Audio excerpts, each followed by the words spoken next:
Okay, hi everyone, and welcome to my next installment of these Vonnart interview series. And today I have a very special guest. He is someone that I have bonded with the past few years, and is someone I consider to be one of the best artists who doesn't think they are.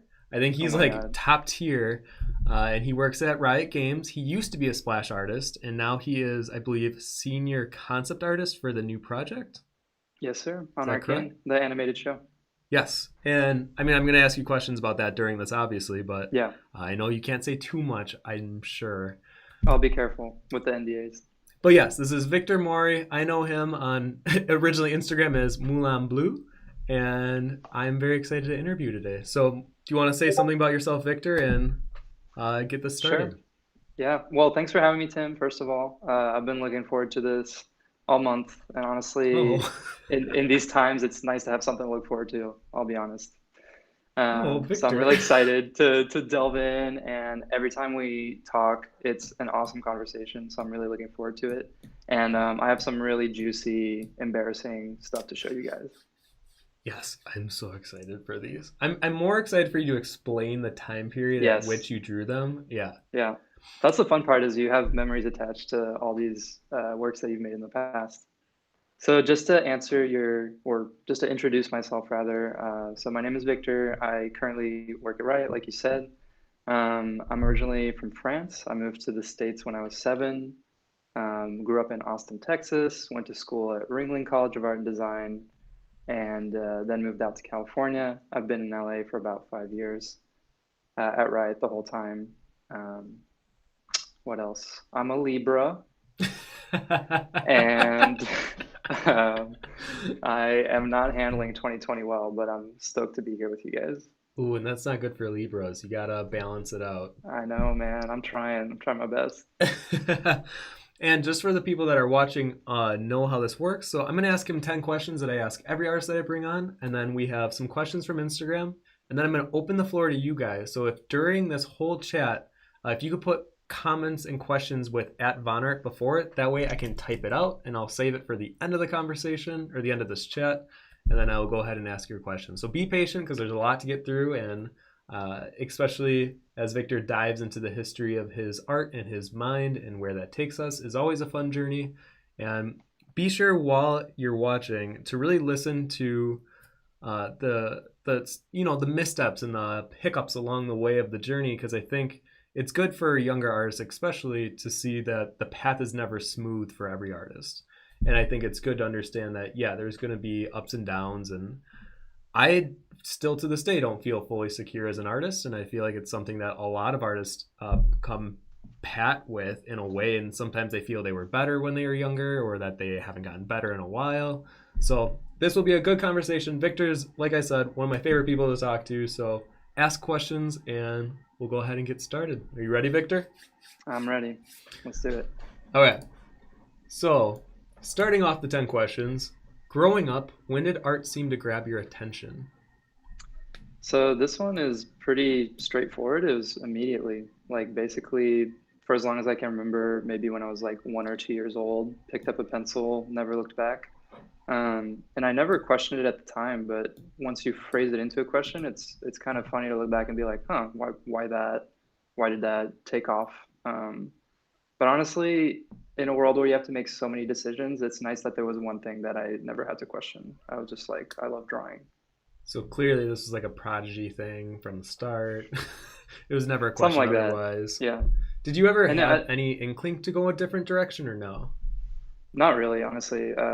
It never really crossed my mind to do Mm, anything else. I think the big question as a young person was like, how will I funnel my art, or what is an art job? Like, what does that look like? I didn't yeah. realize like illustration was a thing for the longest time, so I figured I was gonna do animation because I knew what animation was. So a lot of art school was me like discovering the types of jobs you can have, and how like wide of a field illustration is. Yeah. I mean, I was just thinking about how relatively new illustration is for a lot of artists, because 10, 20 years ago, this didn't really exist unless Yeah. if you were doing like a gallery show or if you were a gallery show artist or something. But what we've created nowadays is so new and interesting where, yeah, I thought I was going to be a video game concept artist my whole life. and I'm totally not in that field at all. So Right. I get what you mean And by that. and for me, like I didn't imagine I would be doing game stuff either. It really didn't occur to me, and I didn't play that many video games as a kid. I played like Game Boy Advance stuff, but I thought it was gonna be like animation, Miyazaki, manga, that Really? kind of stuff. Yeah, yeah, yeah. Because that's what I grew up on. I didn't know that about you. So you thought you were gonna Yeah, be an animator? yeah. And I did 2D animation. We'll get into that when we look at the past images and stuff. But then as soon as I discovered illustration and after some sort of soul searching and various things during that time, I realized I wanted to switch over. Oh. Well then, okay, give us a quick. What was your favorite Game Boy Advance game? Probably Advance Wars 2. Oh, It's a turn-based like strategy game, and I have an S on every map and a hard campaign and everything. Like I have it fully beaten, like perfect 300 score on everything. And it's like the only game I've ever been good at. And so I brag about it. it's That's funny that's all I because have. I know you did the concept rework on your Instagram, like you did Yeah, fan art of it, and I had no I idea was what the game was. I had to look it up, and I'm like, yeah. oh, this is very Victor. And I was really surprised. I was surprised that nobody knows what this game is because No? for me that's my whole ass childhood. So I was like, yeah, everybody was probably playing this shit. It's probably as popular as like Mortal Kombat, but like nobody knows what it is. And I was like, oh, well, okay, well I'm glad I So, enjoyed it. were you never like a Pokemon kid or any of that? Definitely Pokemon Kid. I had to like go to my friends' houses to play that because we didn't really have that many games in the household growing up. So I would go to my friends' houses and I would like help them beat gym leaders, and then I'd feel like a badass. Really? Yeah. But my first game, to your point, my first game was Pokemon Gold. So I did eventually convince my parents Oh, to give me a Game Boy. that's right. Because how old are you? I am 27, 28, 28, probably 28, 2020. Yeah, 28. Victor, I feel like this is something you should just know offhand. Man, I stopped counting after like 16. Oh, you know what though? Last year when I turned 30, the year before when I turned 29, I couldn't remember if I was turning 30 or not. I had to like literally Oh think about shit. it. I That's was a like, big wait, one though. That's a big one. I feel like you remember 30, but like late 20s, you're like, this yeah. is all just a chaotic blur. Yeah, late 20s kind of blurred together. I mean, it was pretty good, but I will say being 30 is pretty great. I've really I liked being believe 30 you. so far. I believe you. I'm on Uh, the up and up, so I could probably stick the landing on my 30 to up make it a and good up. year. Well, okay, so speaking of then your age, we're gonna take it back into the next question, which is can we Hmm. see some work from a specific time ago? Here we So go. Here you we go. were prepared enough and gave me drive folders here. So I guess I'm gonna let you kind of direct me since I'm the one opening the folders. Which ones do you Okay. want open first, and then we'll kind of go through that. I guess let's just do them in order because you have it like 3, 5, 10, so something like that. Okay, do you want to do those three and then the other three folders you have? The other three folders are for different questions. Oh, okay. Okay, look at you. Okay, I so got we're I gonna. got you, man. I got you. Okay, so I'm gonna pull the folder over here. So this is from 3 years ago, or this is from 3 years to current. Is that how it is? Those are 3 years ago. Okay. Yeah. The current stuff's just gonna be on my art station. It's gonna be all the splash stuff. So I can't. The problem is I can't see what you have pulled up. Oh, I guess we're gonna have to. Well, yeah, I should be able to know at least all the league champs for sure. Or I guess you could look on YouTube. So on YouTube, it's still just your portrait and my portrait. I don't see you like sharing the screen Oh, or that's right, anything. because there's like a delay. Okay, well, I'll do There my it best is. to There it is. explain Okay, it. I see it. I see it now. So this is our beautiful boy Urgot. So yeah, Urgot was 3 years ago. This was like a pretty good time for me at Riot. I had just joined the Champion Update team, and it felt really good to not only be removing old content but creating new content at the same time because we were basically updating characters. And so old Urgot just looked so bad, and so reimagining him was really fun. The world he comes from, Zon, is a place I really like. It's like the Arcane, the TV show, is going to be set in Piltover and Zon. So I've already marinated sort of in that world by doing splashes of characters from back then. Um, so yeah, this was a good Mm-hmm. time. It was a hard spot. They were all hard to do, but I had a really good time on this one. I was really into cinematography and film at the time, so I was trying to make it feel very Godfathery. with like really intense light and shadow, and like just this like mafia boss feeling where everybody's like taking care of him and like doing his tattoos, and like he basically has servants. He doesn't have to lift a pinky even though he's this big imposing dude. So it was a good time. Uh, yeah, 3 years ago. It I was me, remember Josh, and Jess on the team. this one specifically I thought was a really good rework. Some of the reworks I get a little nervous. I'm like, oh, don't mess it Sure. up. But this one I thought was perfect. Oh, thanks, man. So well done. Well Yeah, done. and so this one was cool because I also did the concept art for him. I don't know if I put that in the folder. Did you really? Yeah, or I worked on concepting him. There's also I Larry think there Ray. is. Yes. Oh, are these the concepts for ergots? Yeah, they were What? ergot concepts, and they're really wild. And like something I really appreciate at Riot is that sometimes I'll do stuff that's really out there, but Yeah. they'll let me. Like it's clearly not usable as is, but when you're doing the early stages, you can sort of go ham. So those were explorations for Urgot before we sort of narrowed down what he was. Because originally we thought he was going to be a Chem Baron. By the end of it, he became a Chem Baron killer.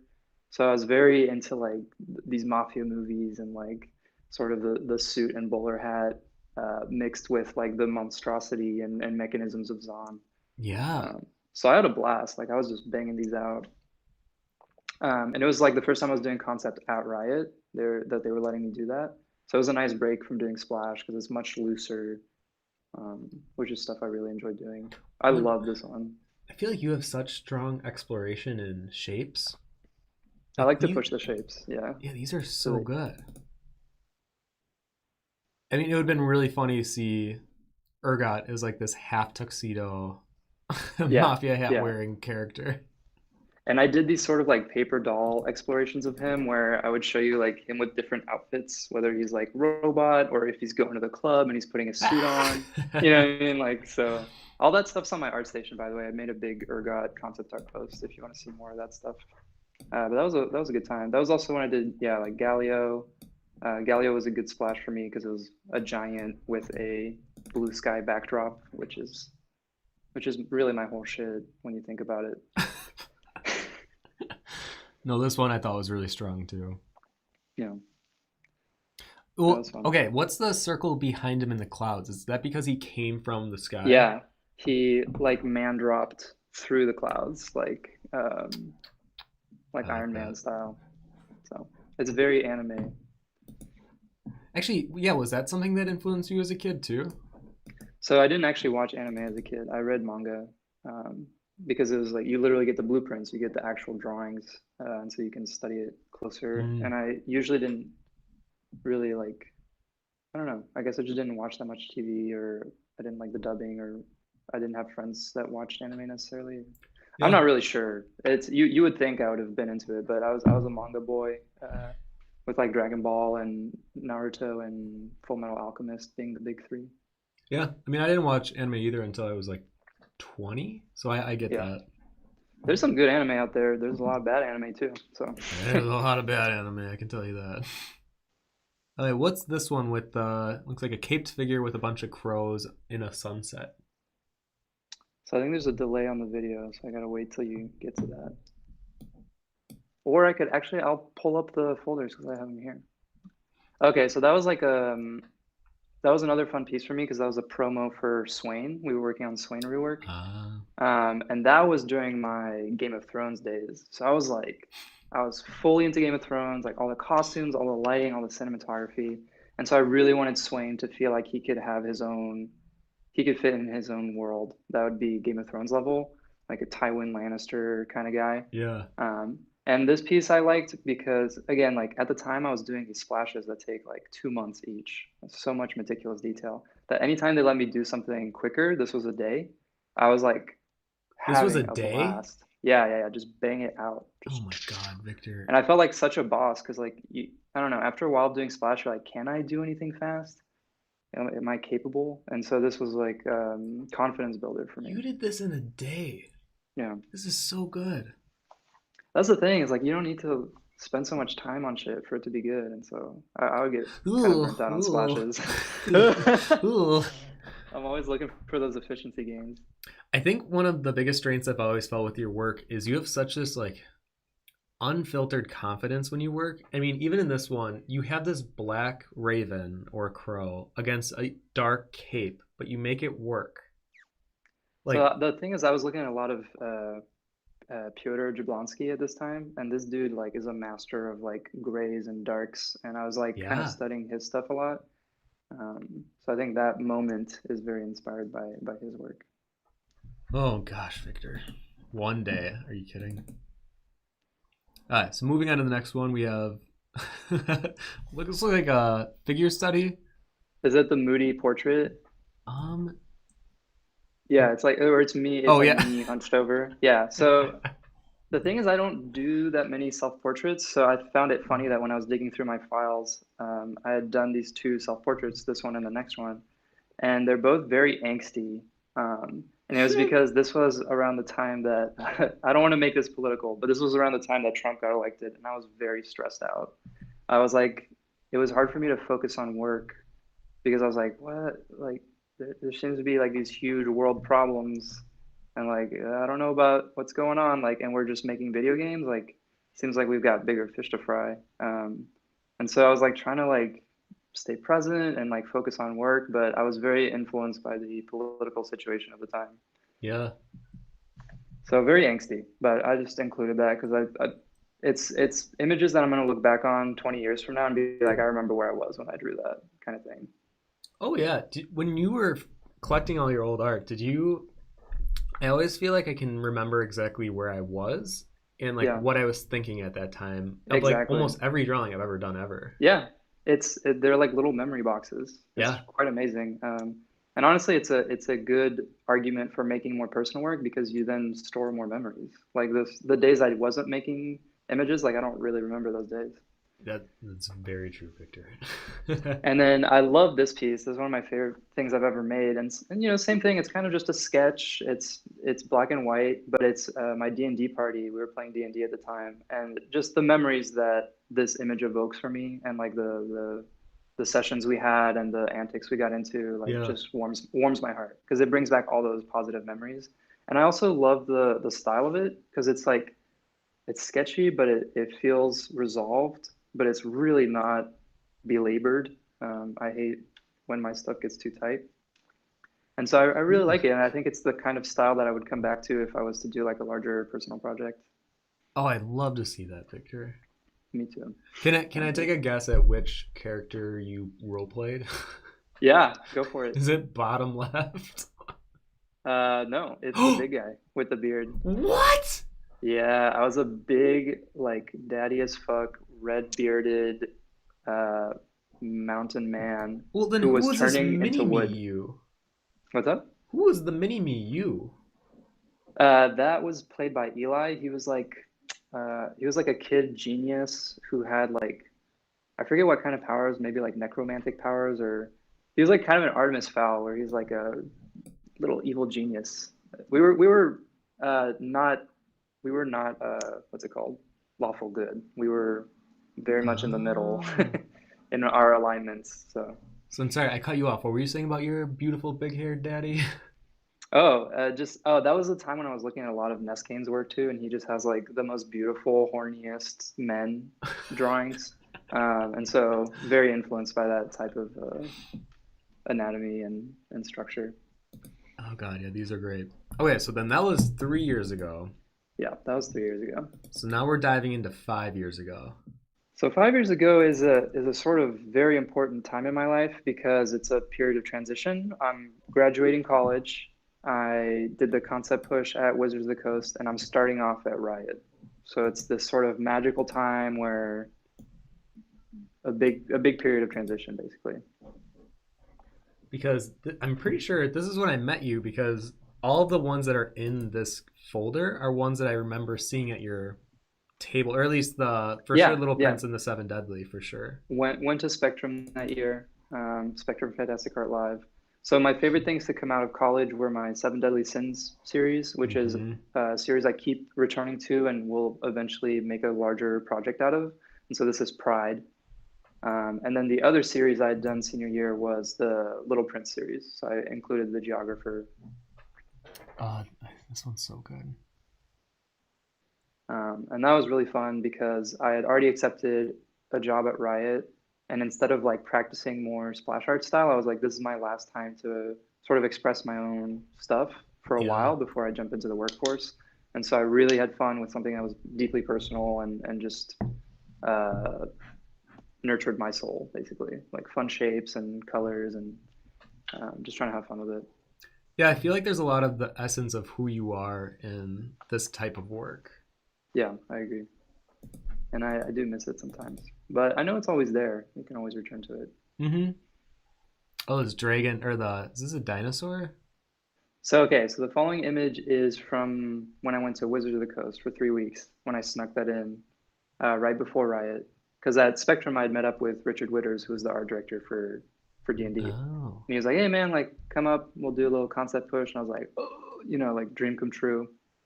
And so this is a zombie T-Rex filled with zombies chasing a dinosaur riding uh, character who's just having a bad day. But this was really fun. That was another time where I felt extremely productive. Like I was just banging out like tons of concepts every day. This was a painting I did in half a day because by the end of it, I was just like on fire. I had so much momentum, because it was 3 weeks. You're drawing every day, Oh my God. and I was trying to impress basically my role models, like all these guys who had done D&D, Magic the Gathering. Like Tyler Jacobson was there, Chris Ron was there. I was like geeking out having dinner with these guys as equals, and Yeah. it was really really good for me. Like I wasn't like a starry-eyed fan. I was like I was a pro. I was hanging out with them. Like I don't consider myself as good as them, but I felt like I could hang with them, and we were just making cool art, and that was the best feeling in the world. God. Oh man. I feel like there's so many questions I could ask you, but I'll keep letting you go for a little bit. So there's the D&D stuff. Ooh. With I think there's the lineup. There's the dwarf. I don't know which one you have on screen Yeah, right the now. lineup. Oh, I Yeah, the see the lineup. door. That was really fun. Just imagining the Ooh. classes in this world. The albino dwarves, those were fun. Oh, then this must be And Gangplank. what's up? Oh, I keep pushing right, so this must be Gangplank then. So yeah, and then we're getting into the very early Riot stuff. So Gangplank was my art test. At the time, they were reworking the characters, so they ended up never using the splash.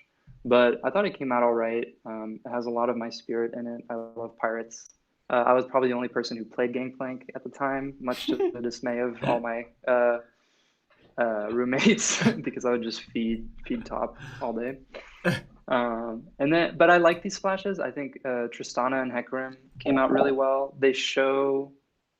I think they capture sort of my enthusiasm and my drive to prove myself at the time, but also my unique voice and what I brought to Splash. I think Yeah. early Splash days, they were still kind of on the train of like everything has to be super dynamic. Um, and for Tristana, I have this sort of peaceful moment where they're just like having fun, looking up at the sky, looking up at the dragons. It's a beautiful sunny day, and you kind of feel the atmosphere. And then Hecarim is flat staging, which at the time just like really wasn't being used in Splash. And it gives you that wide shot, which kind of gives you the sense of scale and the sense of majesty, instead of him like kind of hacking at the camera. Yeah. And I was glad that those were like well received because it felt like I was part of I was helping evolve Splash, and I feel like best case scenario, that's what an artist can do. They're like they plug into something, but they Mhm. also help move it forward into something new. Yeah, because I remember, I mean, Riot really went into the hacking at the camera for a little bit. Yeah, but now you have a ton of variety in terms of Yeah. splashes that come out. They're still very dynamic, very action packed, but you'll have those splashes that kind of break the mold, and you have a wider spectrum and a wider range of emotions on display, which ultimately I think is better for the game because you don't get tired of the same old thing. I mean, I still think to this day Riot is like setting the standard for other games, especially other games that have any type of splash illustration. Sure. And Ooh. Splash is its own animal. It's not my favorite type of art in the world. I think it's really great at what it does. I think it's really great for like just blasting your eyeballs with detail and sharpness and crispness and like fleshing out this Mhm. fantasy and like really putting you in that world. Is that the kind of art I want on my walls? Is that the kind of art I like looking at in my spare time? It is not. But when I'm gaming, like it, I think it does a great job. Absolutely. I And pushed then, right, and you have sorry. this beautiful like silhouette girl with yarn. Right. So the two sort of ink drawings at the end there were little concept drawings I was doing for Talia, because my buddy Evan was working on Talia design at the time. And like since we were roommates, like at night I would like kind of jam on some drawings. And I like these. I like showing these because it shows that the whole time I was doing Splash, like on the side, I was always doing some sort of concepting. Like at all points in my life, I was always like sneaking in a little bit of concept art and like making characters. And so I think that shows that it makes sense that that's kind of where I would end up today is like, it's always been there. I like doing a lot of different things. Yeah. I also just realized you have like a really cool signature. Oh, thanks. I have different signatures. There's the like squiggle VM one, and Yeah, I then like there's the like this squiggle the square VM. one. Yeah, it depends. I do the squiggle one on simple drawings to show you like this is a quick sketch. And then I do the full square stamp looking signature on like official paintings. I don't know what that means. Oh. Okay. So now let's push it even further back. Let's go 10 years now. 10 years ago, it becomes more nebulous. This isn't exactly 2010. This is more like 2008 to 2012-ish. So this is the end of high school. This Okay. is SAIC. I went to the School of the Art Institute of Chicago for a year. This is like threadless t-shirt design days. This is like early Ringling days when I was doing animation. So it's kind of a grab bag of stuff. But if we go through it in order, I don't know which order I put them in. So the first one is one of my portfolio pieces from high school. And this is the only type of art I did in high school was these gigantic pieces of what's it called? Not masonite, crescent board with like 0.05 micron. Really? So you can zoom in on this. I don't know if you zoomed in on any of them, but it's just like these like tiny lines, tiny hatching. I love doing moss because it was basically like little dot things. And already you have like giants, the sort of subject matter that I'm going to return to a bunch throughout my life, like giants, windmills, the Moulin Blue, like it's right there, mountains, nature overgrowing on figures. There's the piece with like the million animals on it. Oh my Um, gosh. and yeah, I would just spend like months on these. I don't know why. Oh yeah, because even the one with the girl whose hair turns into a waterfall looking image. Yeah, that one is I'm huge. That one is looking at the huge. trees being like, just God, that just must have Yeah. taken a while. Yeah. Which is weird because knowing myself, like I would never do that now. Like it's so tedious. But I don't know, the tedium kind of was a point of pride at that point because it was like, look what I did. This would take you 1,000 years to do. Like I don't know. Or maybe it was trying to capture that feeling of like scale of like there's a lot to Yeah. explore in this drawing. Like you can look at any square inch of it and like really get into it. There's a little door for you so that you can go inside the trees. There's a little train track so that you can go off on a different land. Like I I I liked images as landscapes that you explore because I grew up on like Where's Waldo or like I Spy where you're always looking for stuff. And so even in my Yes. splashes, I love to have like little Easter eggs or little things for people to find if they invest a little bit more time looking. Because I think a lot of images are so quickly digested nowadays that I like an image that's more like a treasure hunt, where you're like, I wonder what he hid in there that if I look, I'll be able to find. Yeah, I love that way of thinking.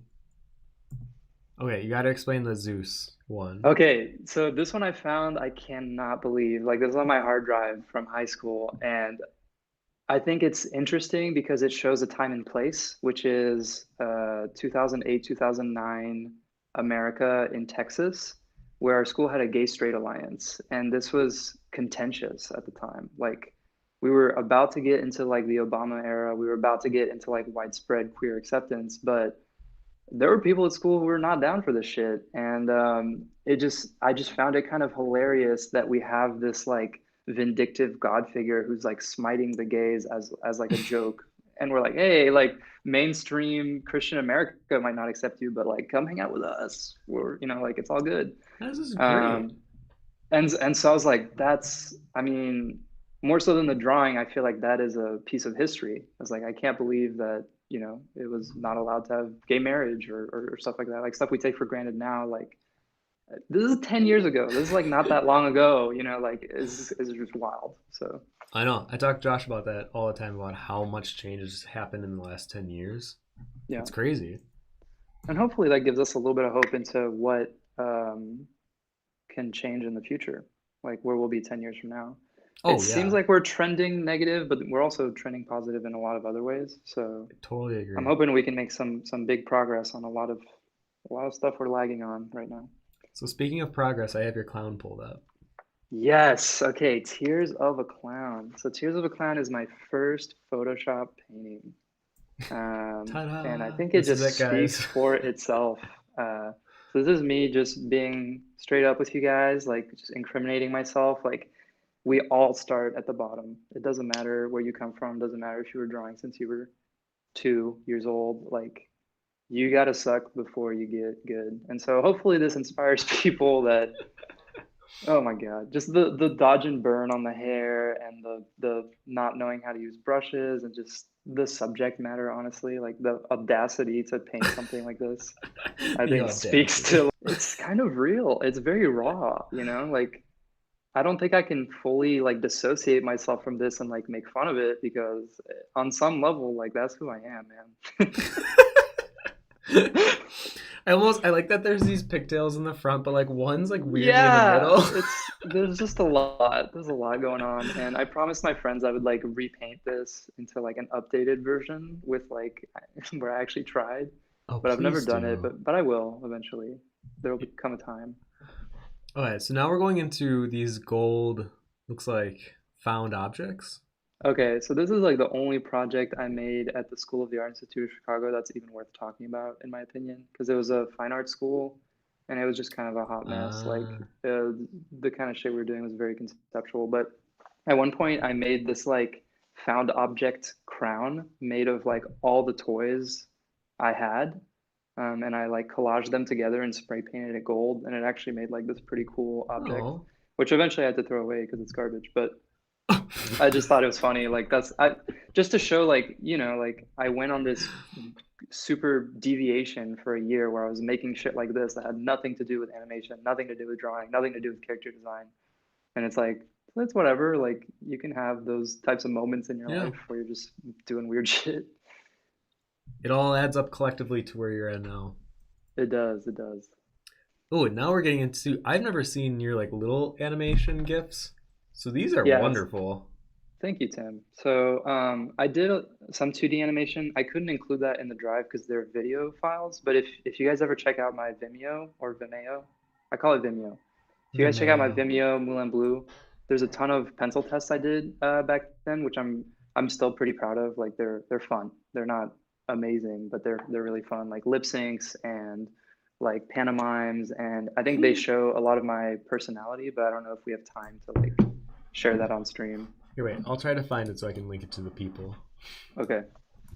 And then Maybe here. if we have time for one, I think it'd be worth it just because it's a part of my history that I don't really get to share with that many people, like the 2D animation side. And it was such a big part of my life because I was working like that was the only time in my life where I was working like 16-hour days to just try to get these done because a 2-minute animation would take like a month to do basically.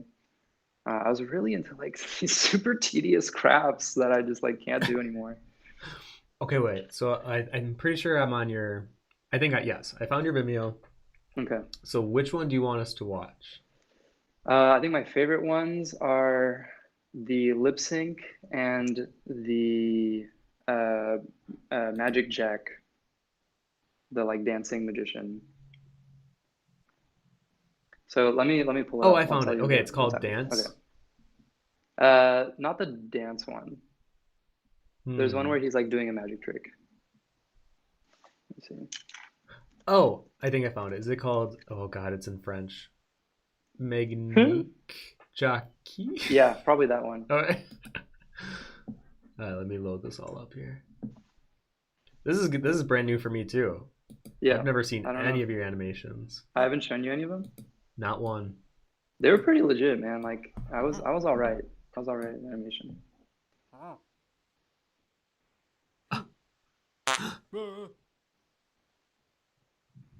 Oh, Victor, these are good. And then the other one I like is the lip sync one because I took a clip from Fifth Element. I like it because it's goofy, you know, like it captures my sort of like type of movements. I'm a very wiggly boy. I'm very like Adventure Time, sort Yeah. of slapstick, like Chuck Jones or Chuck Avery or old school animation, whatever they're called, Chuck Jones. What's the other one called? Um, oh, I don't know. Let me see.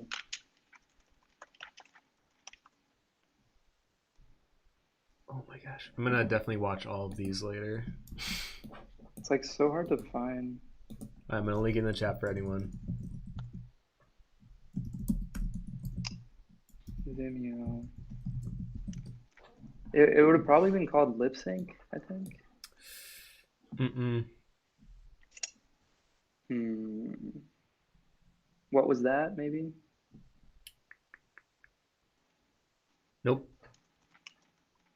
You have Pinuli, the fisherman and the Uh-huh. demon, motivated flour sack, Pew Pew, Bandito the raccoon, Samurai frog, Uh-huh. Rats the raven, vocabulary, Bandito with saddle. Vocabulary. It's vocabulary. Ah.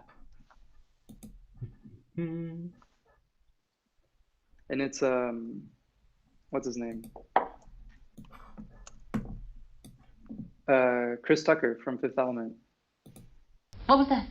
It was bad. It had nothing, no fire, no energy, no nothing. You know I have a show to run here, you know? And it must pop, pop, pop. So tomorrow from 5 to 7, will you please act like you have more than a 2-word vocabulary? Ah! Oh, Victor, these Yeah. are good. Yeah, it was super fun.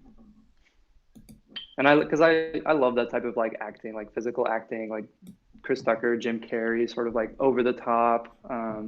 I did theater in high school. Like I was always sort of wiggling about before I settled down into an artist. So a lot of that came through in my animation work that maybe doesn't as much in my illustration work. Um, I think it bleeds through a little bit. yeah. But the loop of the Raven guy sitting on the tower overlooking a skyline with clouds and a windmill again in the sort of Takan world, the sort of emo guy against the blue backdrop. That's very me. And then same with the black and white one. Yeah, I think a lot of my black and white art looks a lot like the Full Metal Alchemist manga. I think I keep returning to that because it's ingrained in my childhood brain. These just black and white images with some grays sometimes, Oh, and how graphic that felt. And I keep returning to that.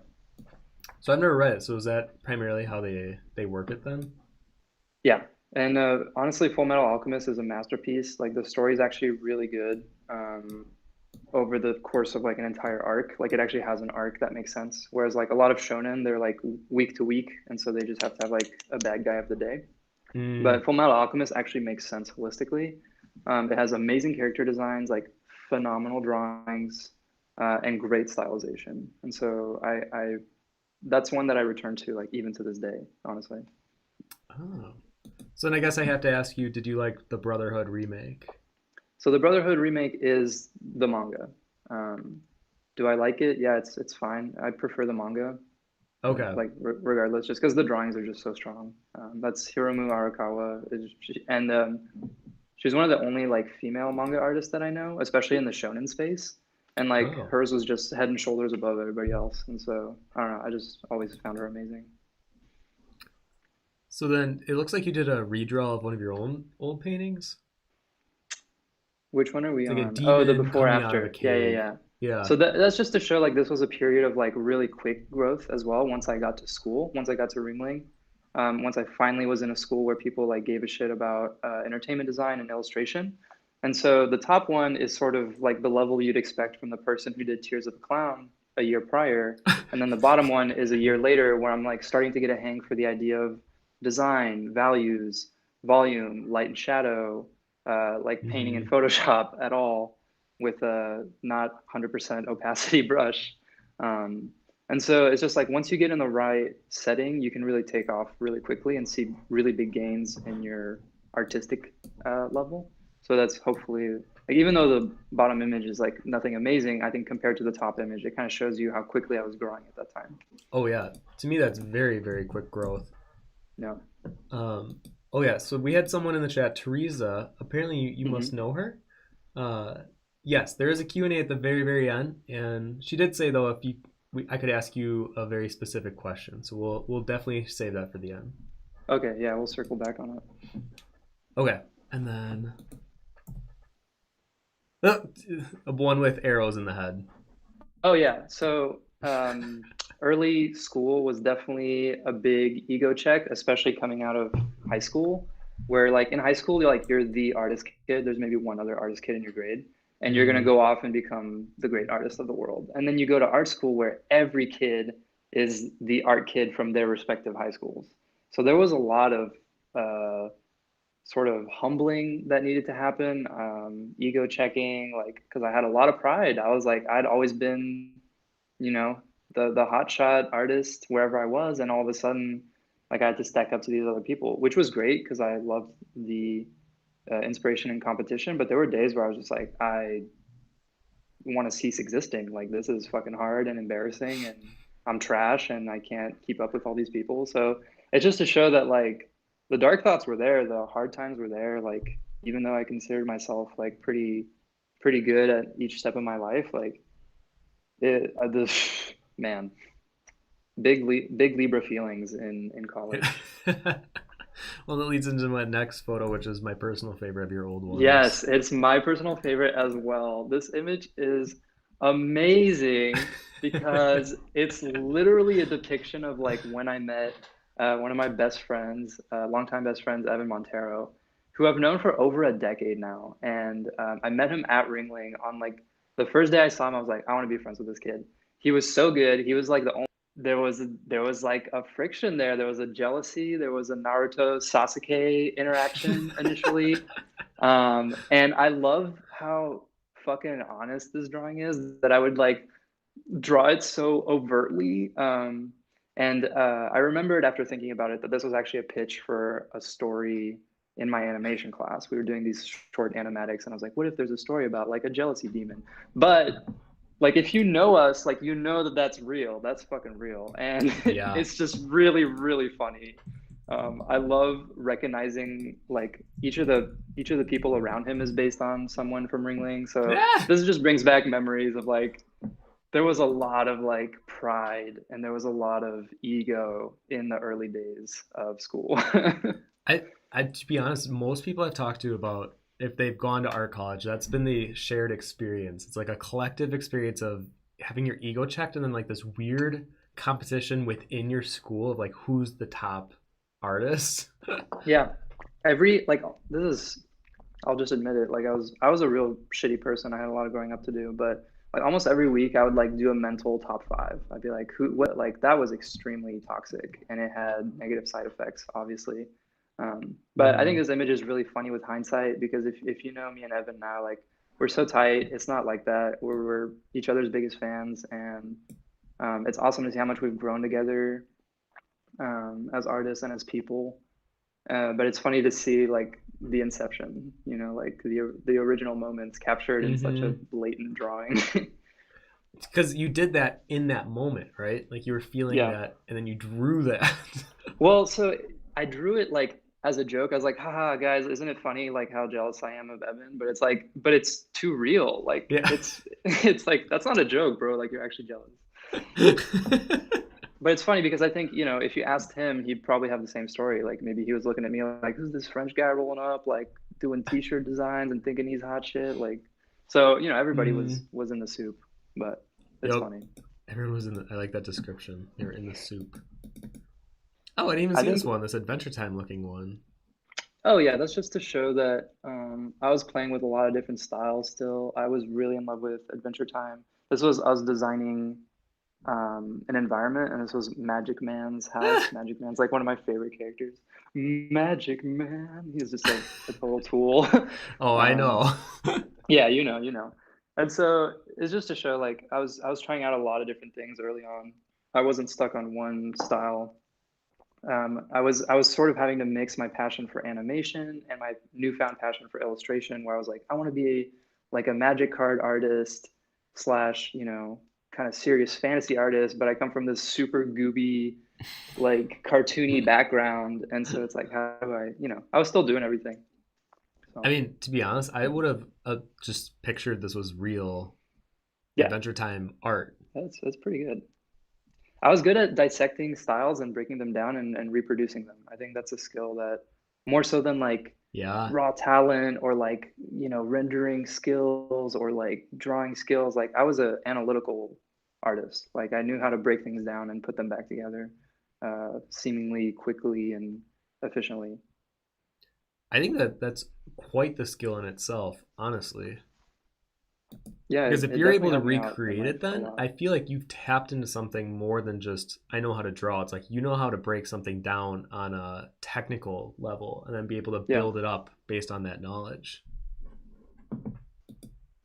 So Let's see here. I think that's it, right, for the past drawings. I Yes. couldn't find anything with 15 and 20. One day I'll get those to you, but they're in a basement in France somewhere. I know where mine are in my parents' house, and I've never showed anyone like my grade school drawings, but They're so good. They're so good. Bless my heart. yeah, some of them are great. Yeah. Yeah. Okay.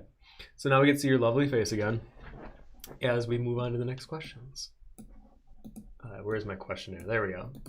Okay. So the next one is, what piece do you feel defined your growth and progress from seeing yourself as an amateur artist to a more professional one? Gotcha. So this one I included in the drive as well. There's a couple pieces. It was the summer of it was my junior summer or my sophomore summer. It was the summer in between sophomore and junior year. I was going to Ringling College, and over the summer, a couple of my friends and I went to Concept Design Academy in Pasadena and took classes there. Mm. And this was the first time I was getting taught by industry professionals from California. Like they lived there, they worked there.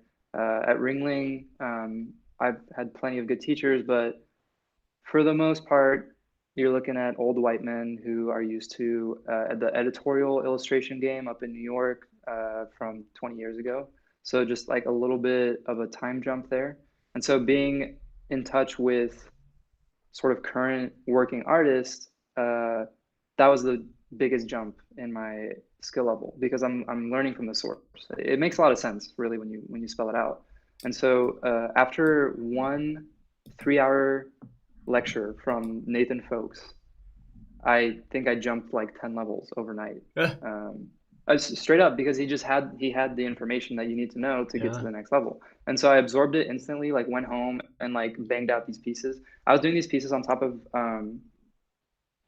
class homework. I was doing these card illustrations for $400 a piece for like an indie project that was being run by a guy from my school. So it was a time where I was like building up confidence, like doing professional work, paid professional work, trying to cut my teeth on these like first try fantasy illustrations. Mm-hmm. And like that grind plus learning from industry professionals and like getting to apply what I was learning like that day or that week, like I just grew exponentially over the summer. I went Super Saiyan. And so even though these pieces aren't like anything phenomenal, they are a huge departure before and after. So these are the ones I assume are the Going Pro images. Yeah. Okay, I'm gonna pull these up I on the don't. screen then. Oh, okay. I didn't know if you had them pulled up or not. But yeah, it was stuff like controlling the focal point with contrast and temperature, or just like these very basic fundamental ideas that I just Yeah. somehow had not been exposed to before that workshop. And so as soon as I knew about them, I was like, oh, I can control the eye. That's amazing. I'm going to do that from now on. And so that's stuff that plugs directly into working on Splash a couple of years later. It's like you're constantly massaging the image and Mm-hmm. creating this flow, creating this focal point. And it's like one of the full circle moments of my life was when Nathan actually visited Riot um, and was doing paint overs for the splash artists because we all got mad respect for Nathan. He's a master. And so he was like pulling up these splash images and he was like doing these small paint overs. And he was like, okay, like, what do you guys think about this, like if you change this and all this stuff. And he goes through a couple images, and I'm like, fingers crossed he's gonna do one of mine. Like I want to hear his feedback. Yeah. And the last image he pulls up is my Warwick splash. And he goes, now I want to talk about this one. This is the only splash where I wouldn't change anything. Ah! And I was like, like like I'm not trying to like be the best or be the coolest or like win all these awards, but that was a Yeah, moment sure, where I yeah. just felt like I felt good. I was like, okay, this is one of those like life affirming kind of cute Yeah. moments and memories that I'll have. Where it didn't feel like a flex. It was just like, oh, like damn, like I used to look up to Nathan, and now he's telling me like I'm all right. Like it's cool. Oh, it is cute. And it's a weird like full circle for sure too. Yeah, yeah, yeah, in a big way. Did he know it was you or no? No, no, no, he had no idea. Oh, that's Um, even better. dude, and I love Nathan's work. I have check this out. Oh, you have Uh, one? Do you have an original? a really good friend of mine for my birthday. This is the best birthday present I ever received. Got me these original color keys in gouache for what was it? The Sinbad, which is one of my favorite animated movies. Oh my gosh! Wait, the old Sinbad? Wait, is there a new Yeah. one? No, no, it's like old school animated 2D Sinbad, which like no one's ever like seen or heard of, but it was like one of my favorite movies growing up. And so I have some of the original gouache thumbnails. Oh, wow, that is like a really good gift. It like hits on a Yeah, few different points. I was like, what? Like, I lost my mind. Oh my gosh. Okay, so then I assume. Okay, I see how you set up these folders. So the next folder Yeah, is the next question. Oh, look at you. Look at you. I Okay. got you. So the next question is there or no. Yes, is there a piece you have a personal connection that stands amongst the rest as a personal favorite? So let me pull up that little folder. So what did I put in that one? Um, I don't remember what I put in that one actually. Is Okay, it so the this tower? one you have your D&D group, your giants coming, and your mountainside. Yeah, All yeah. right, I'll pull the D&D one up first for you to talk about.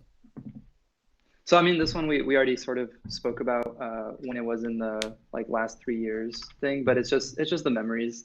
Like it combines so many things that I love: role playing, acting, D&D, fun characters, all different shapes and sizes.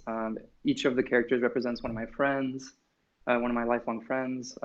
It brings back all the sessions, so it just kind of and I like it stylistically, which is really rare for me to like something I've drawn. I love how loose it is and how simple, but like how much it communicates. So we kind of already went over that one. Yeah. Okay, so then the giants are coming. So that one I love because it kind of crosses all the marks again, where it's like big poofy clouds, big blue sky, castles, mountains, red tile, um, and it reminds me of the Mediterranean, where one of my grandfathers lives. And just like he would take me up to the tower in the mountains. There's like this one tower on top of the tallest mountain, and we would hike up there when I was a kid, and he would like teach me about history, and he'd be like, like used to be the Romans came over these mountains on elephants, or no, sorry, not the Romans. Um, I'm gonna get it all wrong, but like maybe the Persians, whoever had elephants, like came over the mountains with elephants, and the Romans like shat their pants because they'd never seen an elephant in their lives. And so he really like helped me cultivate my Oh. imagination, which was awesome. And then the other piece with the other tower is my other grandparents, and so they would always take me out on adventures, hiking in the mountains or to the beach. And I would always see these sort of giants in the mountains, and I would like my imagination was running wild all the time, and they would kind of go along with it, like they would hide snacks and be like the fox spirit like stole your snack, we have to find it, and they would like make these little paw prints in the sand for me to like treasure hunt and go Seriously? look for my snacks. Yeah, I mean they're like my connection to my grandparents is insane. Like they were so nurturing of me.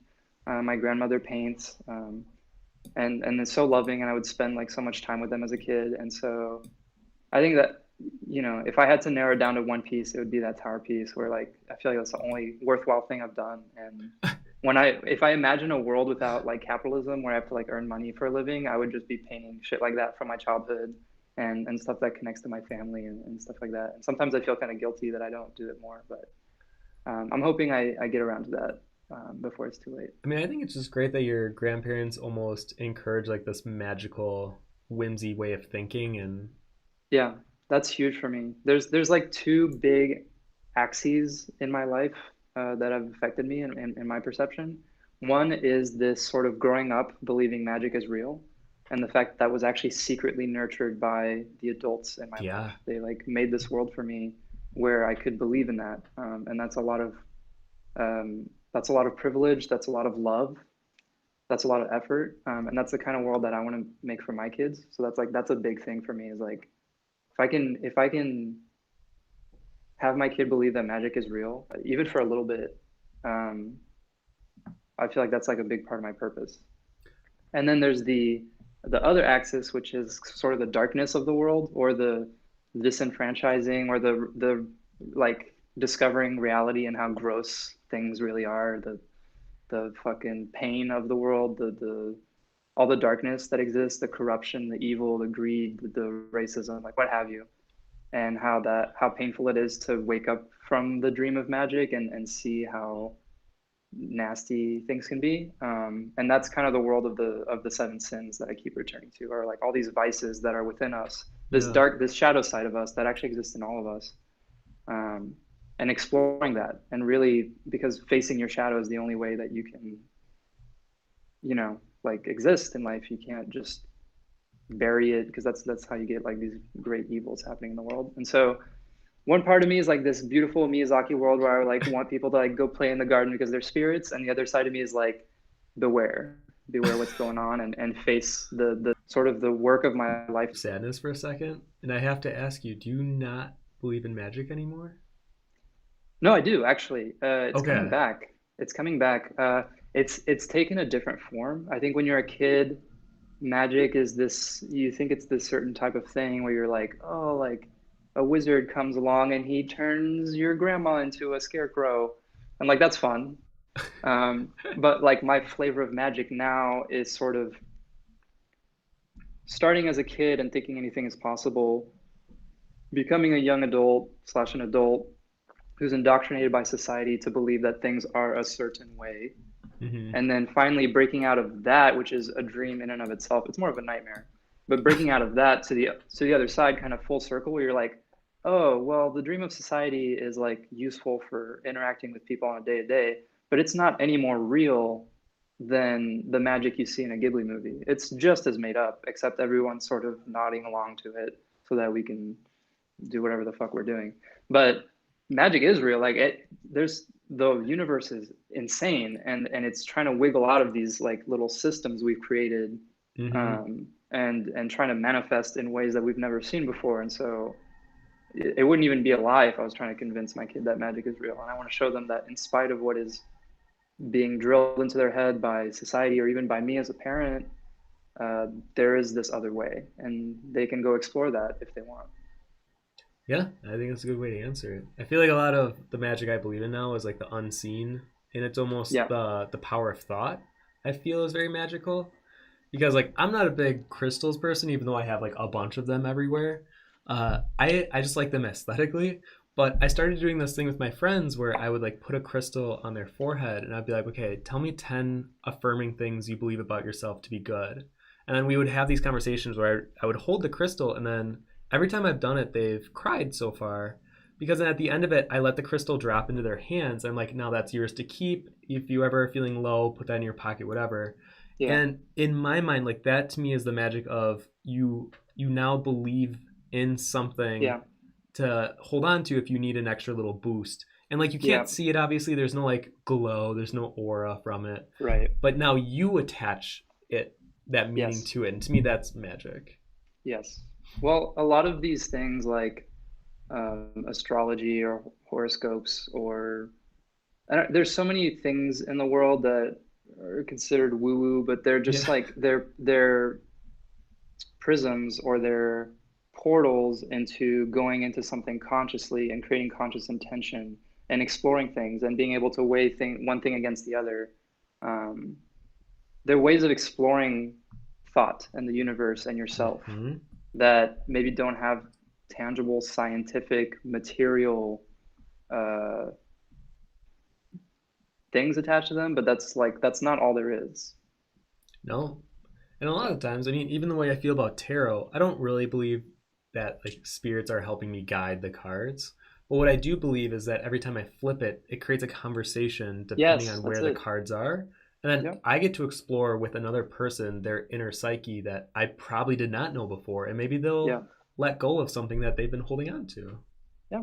It creates new conversations, it creates new connections, and that's what life is. Like it's this constant reweaving of new things and connecting your past and your present and your future and your feeling and your Hmm. material self, your inside, your outside. Like there's a lot going on at any given moment. And so if you want to delve into it, like those are great mechanisms Yeah. that have their own sort of significance and flavor that, if you don't want to explore it that way, there's definitely other ways, but I think they're fun.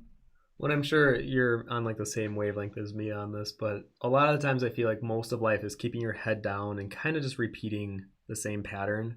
And then when Yeah. something comes along where it like breaks it, it almost can challenge everything that you've been doing and everything that you will do in the future. Yeah. And those times can be kind of scary, but Yeah. now that Yeah. I've been through enough of them, I've kind of realized like those are what make life interesting. Like if you ever need a good Yeah. shake up, like that's Yeah. what you need. It's crucial.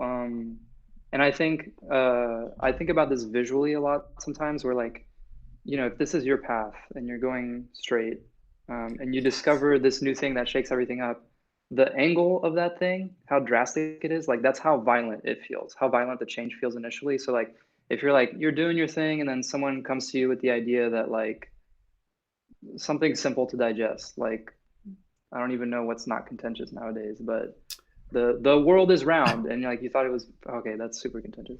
Uh, just like Wait, the something world's really round? basic. You're like um, your shirt is green, and you're like, okay, I agree with that. So it doesn't change your trajectory. Or like But you then learn someone that your tells you parents like, was a magician at one point.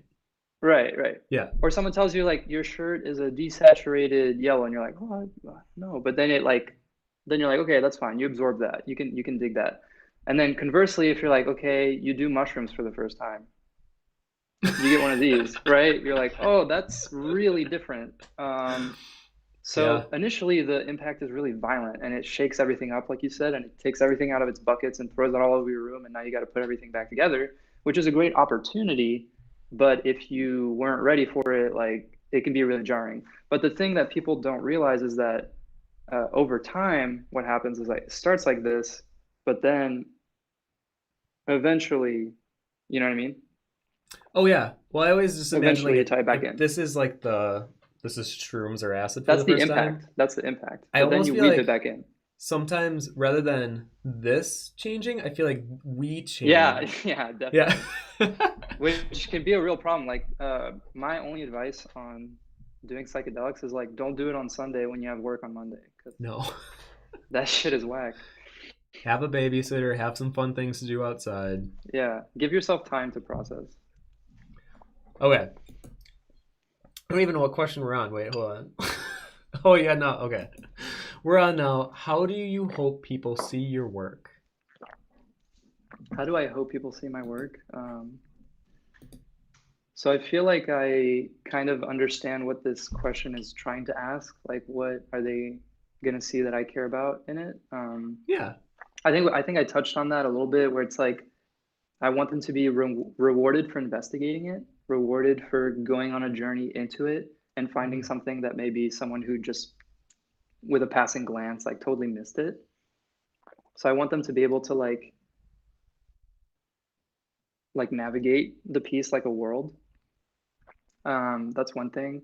I want to convey my appreciation for nature. I think I have this like tremendous love of like blue sky, clouds, mountains, like these beautiful natural sights that are just vast and timeless and like bring me such peace, that when I do pieces that involve nature or involve color, I want them to get that sense of relief and love and peace. Like some of my stuff is black and white, so you're not gonna get that. But the colorful pieces, like I want them to communicate that. And then the darker pieces, I hope they can convey they can be manifestations of feelings that you have. I think that's one of the things that art is absolutely the best at, is it can give form to something that isn't visibly real, but is Mhm. incredibly emotionally real. Stuff that everybody feels, and you're like, oh my God, like, that feeling when you're like, "Ugh," and then someone like draws what that feels like, and you're like, holy shit, that's how I feel. Uh-huh. Like that I love that. I think that's one of the only reasons to make art. It's because that's one of the ways we can like transmute those feelings into visuals and into connecting with other people. Yeah. But honestly, like, find whatever you want to find in it. Like, I'm not going to tell people how to look at my art. I mean, I hope people look at my art with their eyes open, but Yeah, I was almost going to make that joke, but yeah. We're the same page. Well, what's funny is the first thing you said about how intricate and hiding little eggs everywhere for people to find. I had a weird introspection on my own. Like, why do I spend so much time rendering these pieces that are kind of bigger?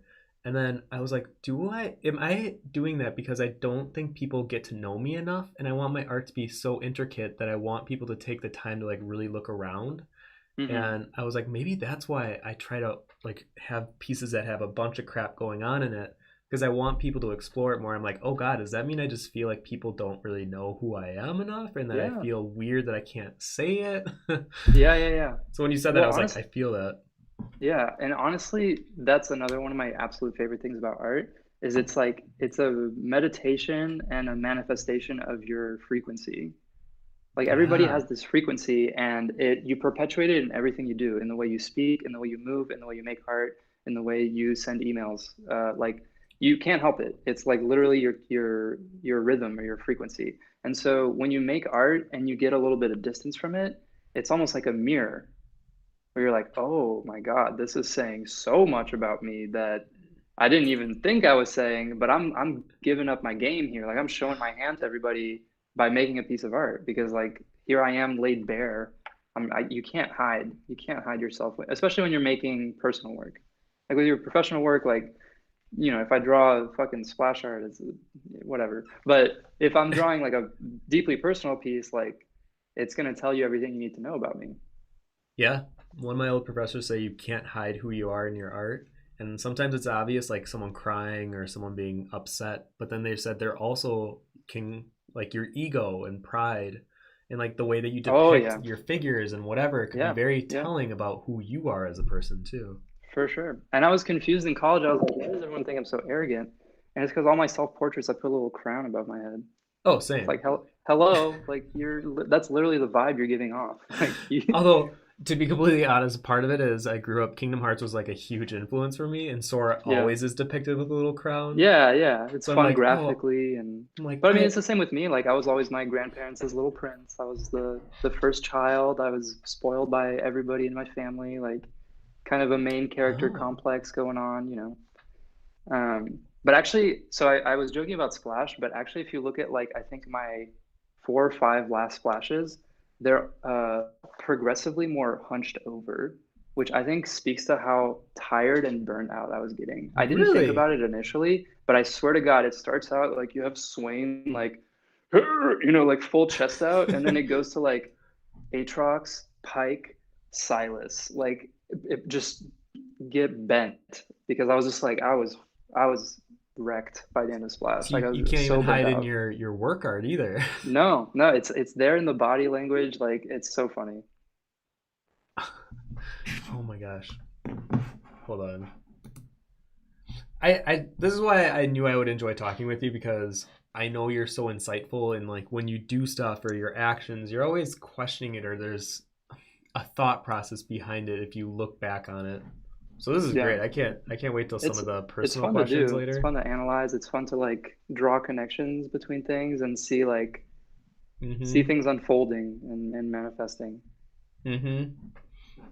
So the next one is, oh, here's a good one. So how do you balance the dual life of running a business and creating without monetary intention art purely for yourself? So I guess I'm going to reformat this question a little bit to fit with you. So Yeah. how do you balance the dual life of having a full-time illustration career job and then art purely for yourself? So overall, I don't think I've done this very well. But in the interest of like remaining positive on this question, I think the times when I am doing that, it was in the context of a group of friends doing like sketch-a-days, where there's a sort of communal flow to it, where I was getting to, what's up, baby? Amazing. Where there was, what was I saying? Yeah, there was a social aspect to it, because this is a whole nother conversation we can get in, but over over the last 2 years, there's been a very increased cost to me drawing than there was Mm. before when I was younger. And a lot of it has to do with back pain that is occurring because I spend my whole day sitting down. Um, and on top of that, my second hobby is video games. So I sit all day drawing and then I sit all day playing video games. So I've done a lot of damage to my body, and literally every time I sit down now, a timer starts where it's like, okay, man, you've got a couple minutes until the pain starts rolling in, and then the pain's going to get worse until you get up again. And I'm working on that. I'm doing a lot of things to work on that. Like I'm working out, yoga, climbing. I love climbing. I'm so happy I discovered climbing. And there's a lot of ways I can mitigate the pain, but it's there. And so I think before that, it was like, okay, you can sit in front of a screen as long as you want, pull all-nighters, do all that shit, which I wasn't really doing. I love sleeping, but you could spend time drawing, and it was like it wasn't a Yeah. thing. But now there's like there's a cost. There's the cost to me sitting down, and so like when I work, there's a lot of intention. It's like I have to solve the problem fast, I have to paint it fast and efficiently, and then I got to get the fuck up and go for a walk. Um, what question was I answering?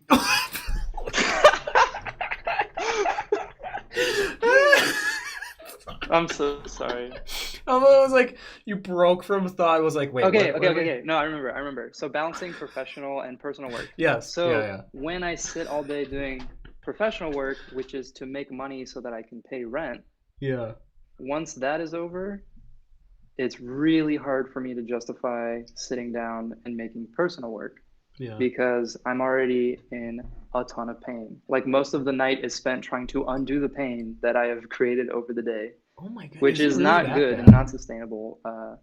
But I'm trying to figure it out. I'll figure it out. I have to. I don't have a choice. My body's like screaming at me. So to answer the question, the times when I do personal work, it's because the trade-off is greater than the cost being pain. And so for me, the trade-off is this sort of social interaction, Yeah. camaraderie, time spent together, and then obviously making art, which is really fun. Like doing personal art is really fun and really free. And if it wasn't associated with pain, I would probably do it more often. But I need extra incentive to justify sitting down and doing it. And so the times when I have done it, it's because, yeah, like I said, group of friends, we're doing a sketch a day, or we're on a hangouts and we're chatting and we're talking about our lives, and you're almost zoning out. You're like, obviously you're focusing on making a good image, but there's two things going on. And so you can sort of let your mind kind of wander and go into the flow state with your Yeah. hands and the drawing while you're also connecting with other people. And I need that.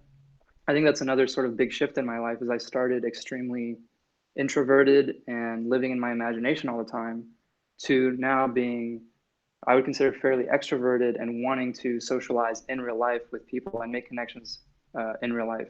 And I don't necessarily need art to do.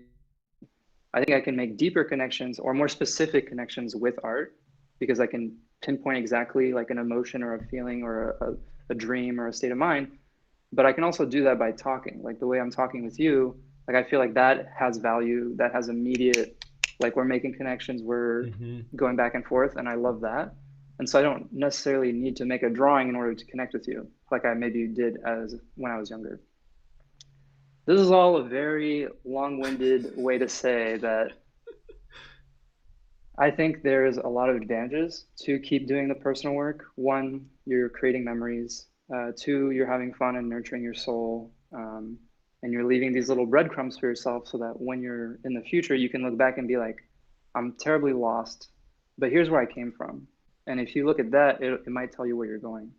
So like me gathering the images to share with you today actually gave me this really strong sense of direction and purpose because I was looking back on like where I came from and what I loved and why I got into it in the first place, which is it's easy to lose sight of that in the day to day, especially at a studio job. And especially when you start associating art with pain, like literally physical pain. Yeah. And you're like, I don't want to fucking think about art. I need to go do something else. Um, but everybody who says that it's hard to balance is not lying. It's incredibly hard to balance. You can get burnt out if you're, burning the candle at both ends. Um, I've seen it really mess with people where they're giving their all at work and then they give their all at home and then they just crash, or they start prioritizing one over the other and then it feels bad for the one that's not getting prioritized. My strategy initially for Riot was to give 110% of myself at work so that I felt fulfilled, so that I wouldn't have to do personal work. But I think that's a little bit of a mistake.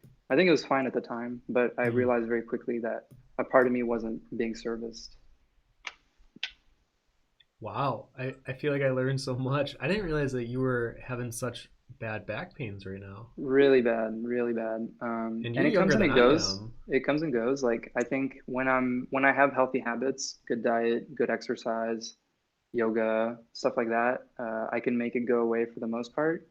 But the problem was I was sick for all of June, and so I was like kind of bedridden, and so like all the exercise went out the window, all the yoga went out the window, and so now it's back, and so now I'm on the recovery track where I'll probably feel better in about a week, but this is like the worst part of it, where it's just like every day you wake up, you're like, oh, I'm in pain. I still have to do my job. I still have to like get through today and I have to do all the healthy habits that are going to make me not be in pain a week Yeah. from now. Um, which, I don't know. It kind of surprised me because I feel like I'm pretty young and I'm not the most unhealthy person that I know of. Like I know so many gamers and artists and I'm like, it doesn't seem like they're going through the same thing, but everybody's got their own problems. I'm still trying to figure this out. And yeah, it's like it's a part of my life now. Oh man. Well, I mean, I hope that does recover and obviously have like a long-term recover too. Yeah, I I just hope so could too. I couldn't even imagine. I mean, you're young. Yeah, You're still in your 20s. I know. I was like, I thought this shit came later. Like, I'm pretty confused, honestly, but I don't really know where to turn. I don't like Western medicine. I don't like doctors. They're just gonna tell me to get like surgery or take painkillers or some shit. I think my best case scenario is just to like move more, move my body and become stronger physically. Ironically, like I'm in the best shape of my life, but I'm also in just so much pain. And I'm only in the best shape of my life because I've never been in shape before. So it's not saying much. But I'm personally choosing to take it as like my body telling me not subtly to get moving and to take care of myself Yeah. properly. So I'm choosing to see it as like a learning opportunity and a humbling opportunity to not keep going down the path of staying too sedentary. But it's really scary and it's really humbling because I'm a guy, like if you look at my animations, like I love wiggling around, I love physical humor, I love like moving and being alive, and Yeah. like having back pain just makes you feel like a grandpa and you're just like, man, that ain't me. Yeah.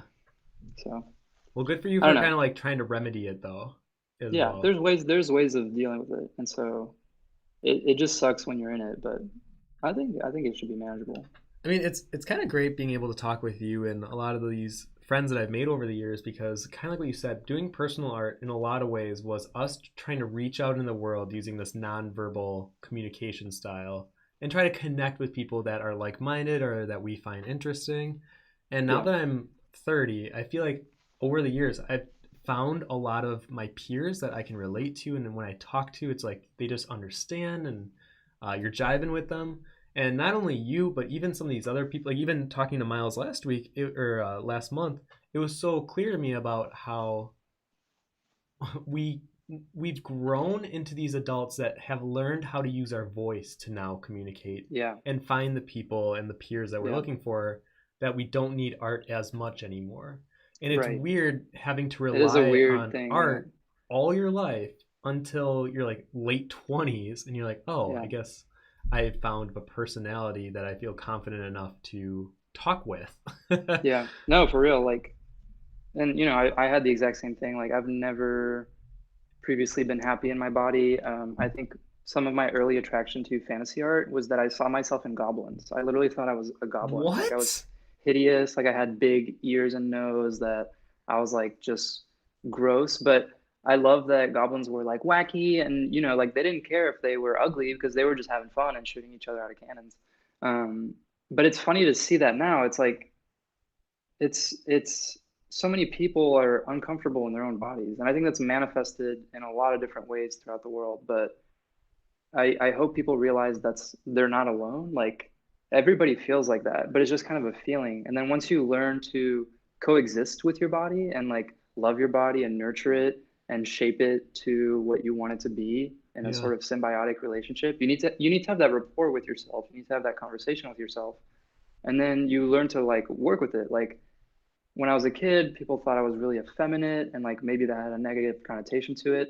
I honestly didn't really mind. And like now that I'm older and I own it, I'm like, fuck yeah, I have gorgeous eyelashes. Like I look amazing. And I put that on my characters now. I give them gigantic eyelashes. I'm like, this looks so cool. It's just you flip the switch from like using the thing that is used against you, like Hmm. becomes who you are. Like I own it. I'm like, do I look like a scrawny Prince of Darkness? Sweet. Like, cool. Like that guy looks like Superman. Good for him. Like that guy looks like, whatever. Like Scrawny we're Prince all of a part of the Darkness. buffet of life, like own your part of it. I think it was last year I had a super disconnect from like my physical body, and I realized I'm basically just a brain that's borrowing cells and atoms to like get around. But Yeah. like this is just borrowed. I had like this really weird train thought where I was thinking this is like borrowed skin, and it's Yeah. not really mine. I'm just inhabiting it, but it's really my brain that makes up who I am. And then I was like, wait, no, that's not. That's still physically. I'm like, I'm just my Right. thoughts. And then you go even further, like, I don't even care what I look like. If you really enjoy the person you are and like your thought process or how you react to things or the people that you attract, to me, like that is a person. Like it's Yeah.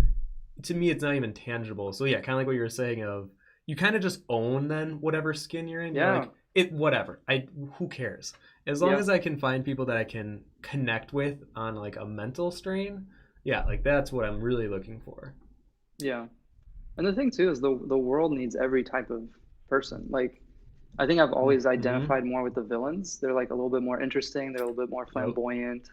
They're a little bit more fun. And so like now that I'm grown up and I'm like, oh, I get to be team villain. Like hell yeah, like I'm in. Like sign me up. Because you need someone for Superman to fight. Otherwise, he's not the hero. Like I'm not Yeah. saying I'm an evil person, but like hero and villain is relative to who you are anyway. Like you're always gonna other someone else. You're always gonna think you're the good guy of your story.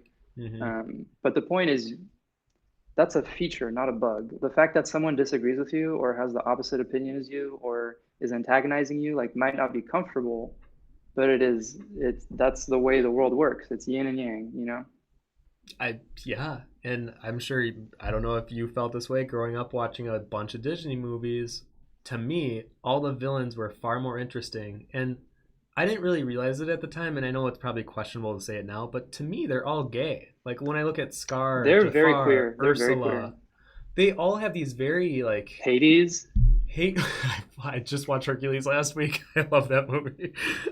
Yeah, all of them, and you're right. If you really look, I mean, Hades, perfect example. If you really look at his story, he was banished to run the underworld from his brother. I mean, this is Yeah. this is a whole tangent, but Yeah. I Yeah. mean, yeah. It don't to me. I'm like he to me feels justified in his anger, and he's Yeah. banished, and like he doesn't He's even the get to he's the hang result out. of his circumstances. Like he's living the life he was dealt. Like that's Yeah, it. and for him, if he's angry and wants to me the real issue is he wants to be on Mount Olympus with his brother, but because he's so spiteful and gains so much like furiosity at him, yeah, he just came at it at a bad angle. But I think Sure. he just really longs for companionship.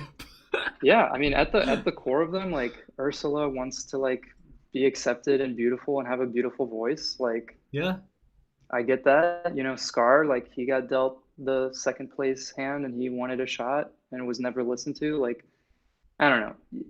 It's tricky because you always have to draw the line somewhere. You have to have a line in the sand. Like Yeah. I know that even though I'm like really open-minded and really kind of out there about a lot of things, there's definitely people I still disagree with, or people I consider to like be too far towards evil and Right. what that means to me. They need to reel it Um, in. yeah, but there's always going to be poles like that where like the people who are close to you, it's like acceptable, like maybe they're a little bit over here, a little bit over here, and then the people who are further out to you are going to appear more extreme. But if you introduce like something even more extreme than that person wouldn't, it's all relative, is what I'm trying to say. Yeah. Like What it everything. comes down But to. anyway, So perfectly answered. How do you balance life and work?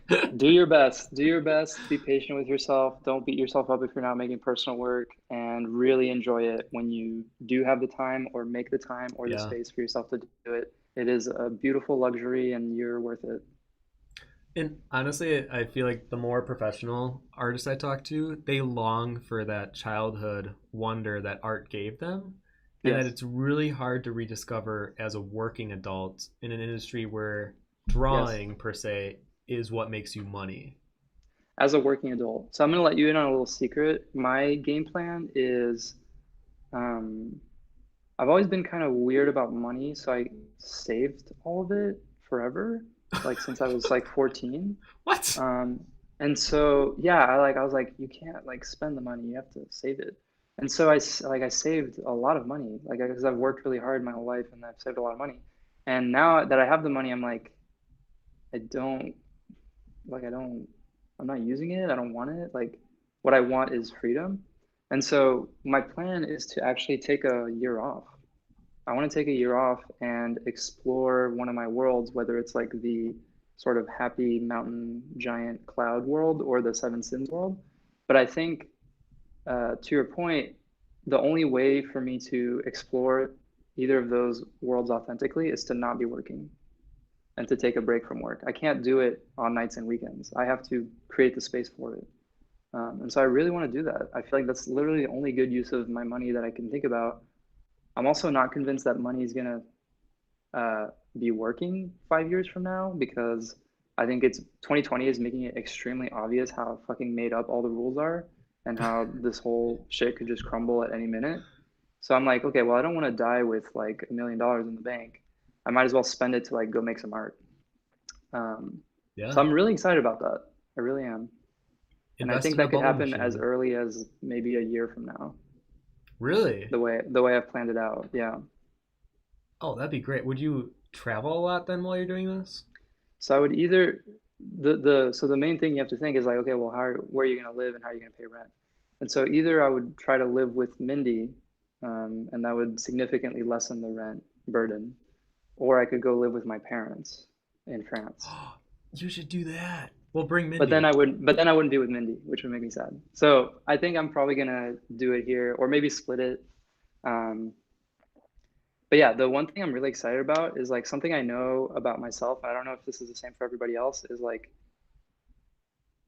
I think everybody actually has like an amazing imagination, but the thing about my imagination is it only kicks in when I'm bored. And it's like impossible to be bored in 2020 because everybody has a phone and you're always Yeah. scrolling and consuming information.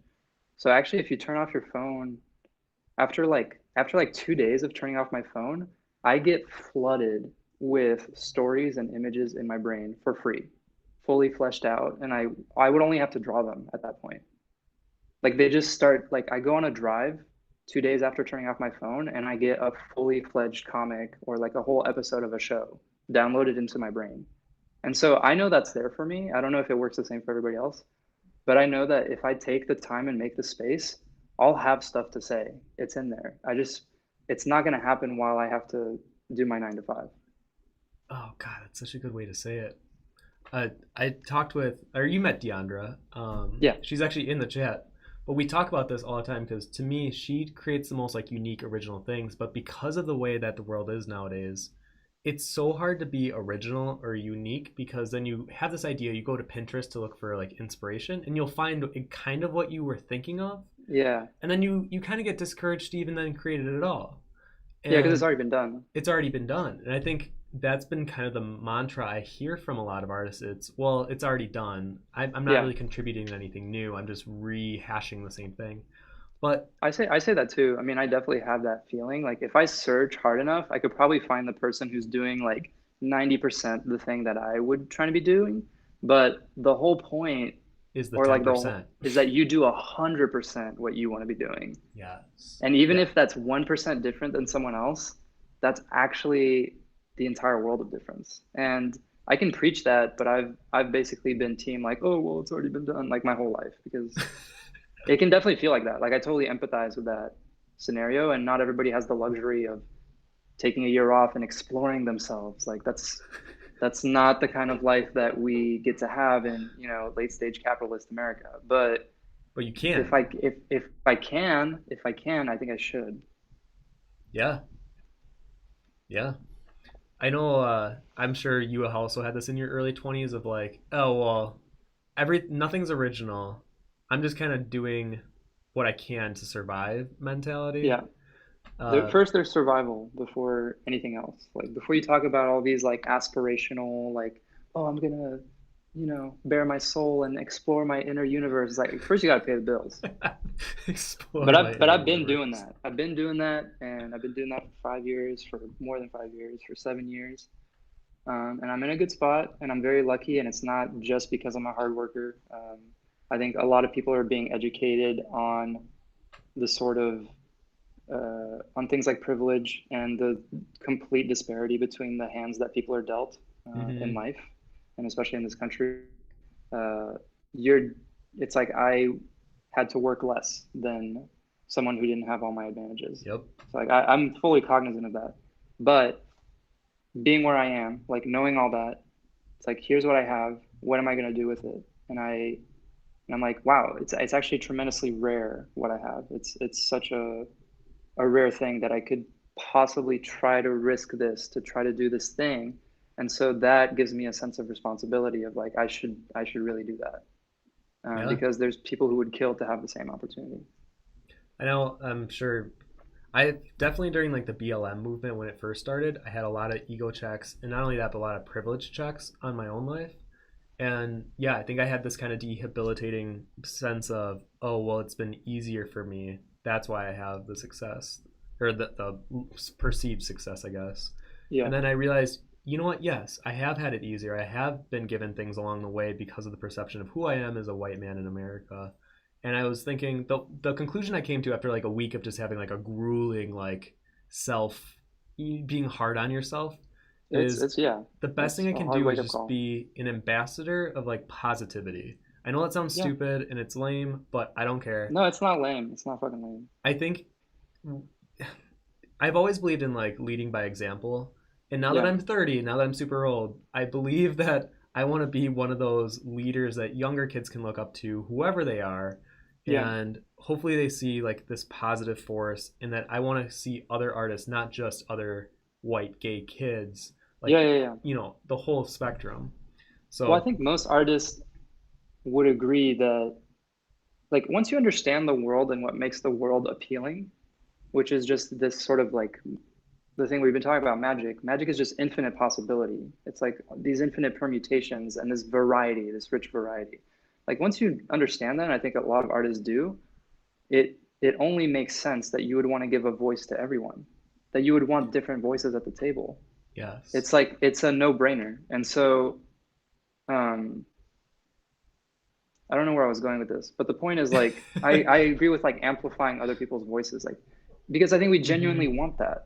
Everybody wants that. Whether or not they know they want that, they do because it'll make their life richer. Some people are afraid of that, or maybe they don't understand it, or they want to stay in their Yeah. own ways, but like that shit's poison. Like you need different things going on to challenge you, to make you grow, to give you different points of view. Um, it's crucial. Like the opposite of that is just death and decay, mental and otherwise. Yeah, I mean, I obviously I'm in a relationship with someone who's more quiet, and Josh has been so eye-opening for me because he doesn't have these like super large aspirations or like the desire to be liked or popular, and that's been my whole life is Yeah, trying to gain that sense of acknowledgement or achievement and I don't know recognition maybe. So the more I'm talking with him about this kind of stuff, the more I'm realizing like what you said, everyone is their own universe yes, and everyone is complex and deep, and it's really easy for us to write someone off as, oh, well, they're dumb, or oh, they're a bad Right, artist. And I've learned that that's the worst thing I've done in my past, is write someone off like Dismiss initial them. impression. Yeah. And You were definitely a little bit more cutthroat a couple years ago. I definitely feel yeah. sort of you gaining that wisdom and gaining that a little bit of softness and a little bit Yeah. more listening. And I really respect that in you, Tim. I do. Well, And I think Josh thank is a you, great Victor. partner for you because I've always felt that in Josh, is that he has tremendous power in how quiet he is. He's a very gentle soul, but Yeah. once you enter that atmosphere, you're like, this is really rich. There's a lot going on in here. And I would have missed it if I was up here, like you said, like yelling to the mountaintops and beating my chest and trying to be the best. Like you would have missed this gem. You know what I mean? And yeah, and I always think of visuals. So even that description of like me climbing this mountain, eventually you could reach the top of the mountain, but you'll be alone. And then here's Josh Yeah, like in the you will. like here's Josh in the fields with like sheep flocking and tending his Yes. herd, and he's just having a good time with the flowers. And yeah, I might have put in a lot of work and a lot of energy and effort to be on the top of the mountain, but does at the end of the I hate that expression, at the end of the day, but It's true though. It's at the end true. of the day, like who really cares about that? Because Well, everything is time based. It's funny that you say at the end of the day because the climb has meaning. Like you setting that goal gives you purpose. You achieving that yes. is monumental.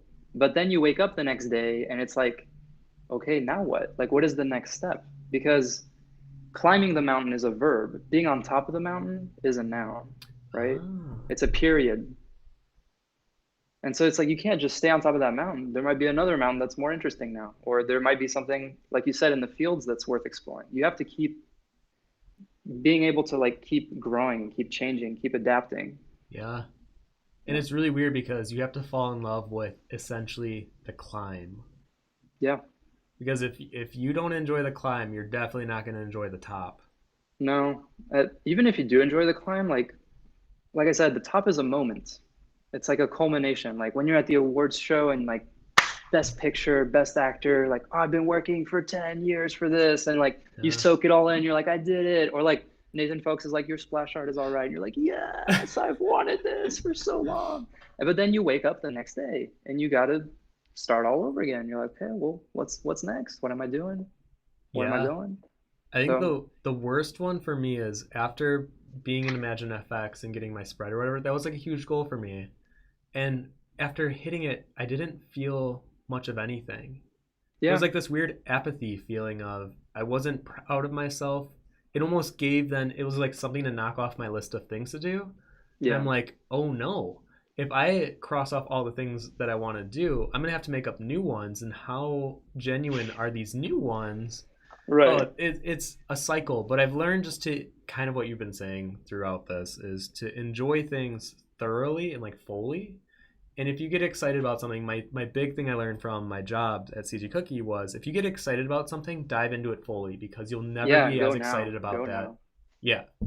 Strike while the iron is hot. My biggest Yep. mistake in life has been being extremely excited and interested in things and thinking that I will make art about it later. That you won't. You Because that won't. moment will pass and then you'll forget or you'll lose the passion. Like you have to do things now, today. And I still can't do that, but I would like to learn how to do that. I've been decent at it, I would say for the most part, but there are lulls. Like because money is no longer a big striving goal of mine, I feel like I'm able to financially support myself pretty well now. What's the point of working on like a new product line or whatever? It's like Right. the You time that weigh I'm it differently. You investing. weigh it differently. Yeah, and it's been a And really the price is different because now the price is time. And I think as we get older, that's it. time is going to inflate in value exponentially. Like I said, I'm 30 now. I feel it. My You don't 20s are feel it as much behind as me. me, I'll promise you that. I mean, I no joke though. 30 has been amazing, but I think the more I'm realizing, I mean, I don't want to get down on the chat with people either, but I watched Noah Cyrus's music video called "The End of Everything," and it talks about how no matter how we treat the Earth right now, I still believe in like treating it well, but the Yeah. Earth's gonna no longer be here in like to 15 million a year, whatever it was. Yeah. And it really made me think of like, why am I doing all this art? Why am I dedicating my 80 to 900 years, if nothing tragic happens, of my life to sitting behind a desk drawing? Because in 10, probably 20 years from now, my body's going to really start to ache and I won't want to travel as much. I'll get tired more. And I'm setting out to use my 30s to just enjoy it. And I've done a pretty good job at that so far, but you have to consciously think these things. Right. And the biggest sacrifice for me letting go of was not caring if I'll be in history books or being considered like a great pencil artist 100 years from now. I had to let go of. I was hanging on to that so hard. I could see it. But the thing is, like, it was interesting for me because I feel like I let go of that really early. Like, I hit so many milestones so fast when I was young. Yeah. By 22, I had like achieved my dreams, which is a weird place to be. Because then you're like, okay, I did all the things. But now I'm realizing I want to be happy. And I remember when I met you, like sometimes I would feel really anxious or guilty because you had these like lofty aspirations. You're like, Vic, like, why aren't you doing more with it? And I was like, dude, my goal is actually to be happy, and I'm really happy. Like, I have good relationships. I have a lot of leisure time. Once I finish my work, I'm able to relax. I'm able to take time to travel, to see my family, to be with my girlfriend. And so I think I had that a lot earlier, and I felt guilty because I'm like, I'm young. I should be doing these crazy things and building these empires and like doing all this shit. Yeah. So I think it comes at different times for different people, but it's like, whatever it is, just be honest to whatever drives you. I don't think it's wrong to be ambitious and follow that to its logical conclusion, whatever that means to you. But yeah, letting go of things that don't serve you, I think, is a really powerful and important thing to do. And to the point where sometimes I've wondered if I needed to let go of art in order to really be happy, especially because it's taking a toll on my body. But then doing stuff like this really reminds me why I love art and why it's so important. I love the community. I love seeing myself through the reflection of my art. I love seeing it as like a, wow, look at this kid's life. Like, what is he doing? It's like, oh, that's me. Like, what am I doing? This is so interesting. It's so weird. But it's always a balance, and I think it's cool to have different types of friends to calibrate your own thoughts, just to see like, okay, well, what's it like to be really hardworking? What's it like to be really lazy? Like, how do I feel about those? Like, where do I sit? Yeah. And I do have to admit, I had to catch up to that. You were definitely way earlier than I was. I don't think I'm ahead of you on anything though, because it's just different. It's not better or worse. Because I think it would have been cool if I had been as ambitious as you at some point and made something really crazy. Like, I still think that would have had value and been cool. Like, I don't think I was like smarter than you or ahead of you on anything. I think enjoying leisure time, you were definitely ahead of me. Yeah. I think I've now caught up. I now get it. I now, like, me and Josh will one day be like, hey, this Saturday, do we just want to be in the backyard? Like, we'll just have a trip in the backyard where we'll buy a bubble machine, we'll tie-dye, we'll have DeAndre come over and we'll lay on the roof. And those days speak so much more volumes to me than the Monday through Thursday or Friday leading up to that day. Sure. Even though I got a lot done in those days, productive-wise, yes. Yeah. It's sometimes really hard for me to get behind my desk, especially for like a commission, or I guess maybe similar to you with sometimes doing work. It doesn't feel great. And I don't know if it's because I'm selfish and I'm in a place of privilege where I can't even have that thought, but it is a weird thought to come by and be like, I don't really want to do this right now. I don't think it's selfishness. Again, like we've spoken about it, like when you're in survival mode, things are very different than when you're established. Actually true. Like once you have your basic needs met, things start to change. Like if you're trying to survive, like you need money and you need to hustle and you need to take all these gigs because money equals survival. But once you're like doing all right and you've got your essentials covered, you very quickly get to a point where no amount of money could justify taking your time away because that becomes your most precious resource. Yep. I don't think that's selfish. I do think it's privileged in the sense that some people don't have it. But I think it's just like a thing. Yeah. It is funny how I'm seeing more of time as a currency, and I'm sure now Yeah, you're feeling the same way, but with yeah, pain yeah. association. Yeah. Well, pain and time. I think time is really valuable. But yeah, it was funny. Like I had the maintenance guy come in this weekend. And he like fixed my window, but he saw the painting I was working on. I was like, oh man, that's so cool. Like, how much would it be to get a portrait of my wife? And like, I wasn't rude to him, but in my mind, I was like, you couldn't pay me enough. Like, I will never do that. I value my time too much. Um, it just becomes that thing where you're like, once you don't need money, Hmm. you realize that money used to be running your life. I yeah, I think feel for most of us still is on some regard. I mean, yeah, it is. I still gotta pay rent, man. It's like I don't feel free. I feel happy. Like I have a really good job. I have a really nice apartment. I have a really loving girlfriend. Like I have my health. Um, For the but most I'm part. not free. Yeah, for the most part. Yeah. So it is what it is. I know. And I hate to bring it up, but I always think of the Moulin Rouge mantras of truth, beauty, love, and freedom. Yeah, And like to me that is life. That if I yeah. can embody those four, I've lived a good life then. Amen. Yeah. Amen. Okay, well let me actually get back to the real questions Yes. here. Or else I feel like you and I could just keep going. Oh yeah. Thoughts and advice on how to overcome any art blocks that come your way. Yeah. So I have a lot of feelings on art blocks. Um, I think they make a lot of sense.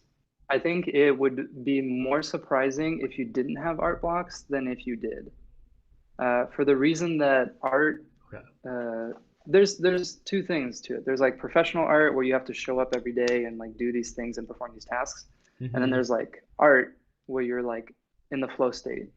You're having a conversation with the muses. You are it's a different feeling. Like I think most artists know this feeling of like when you're in the zone.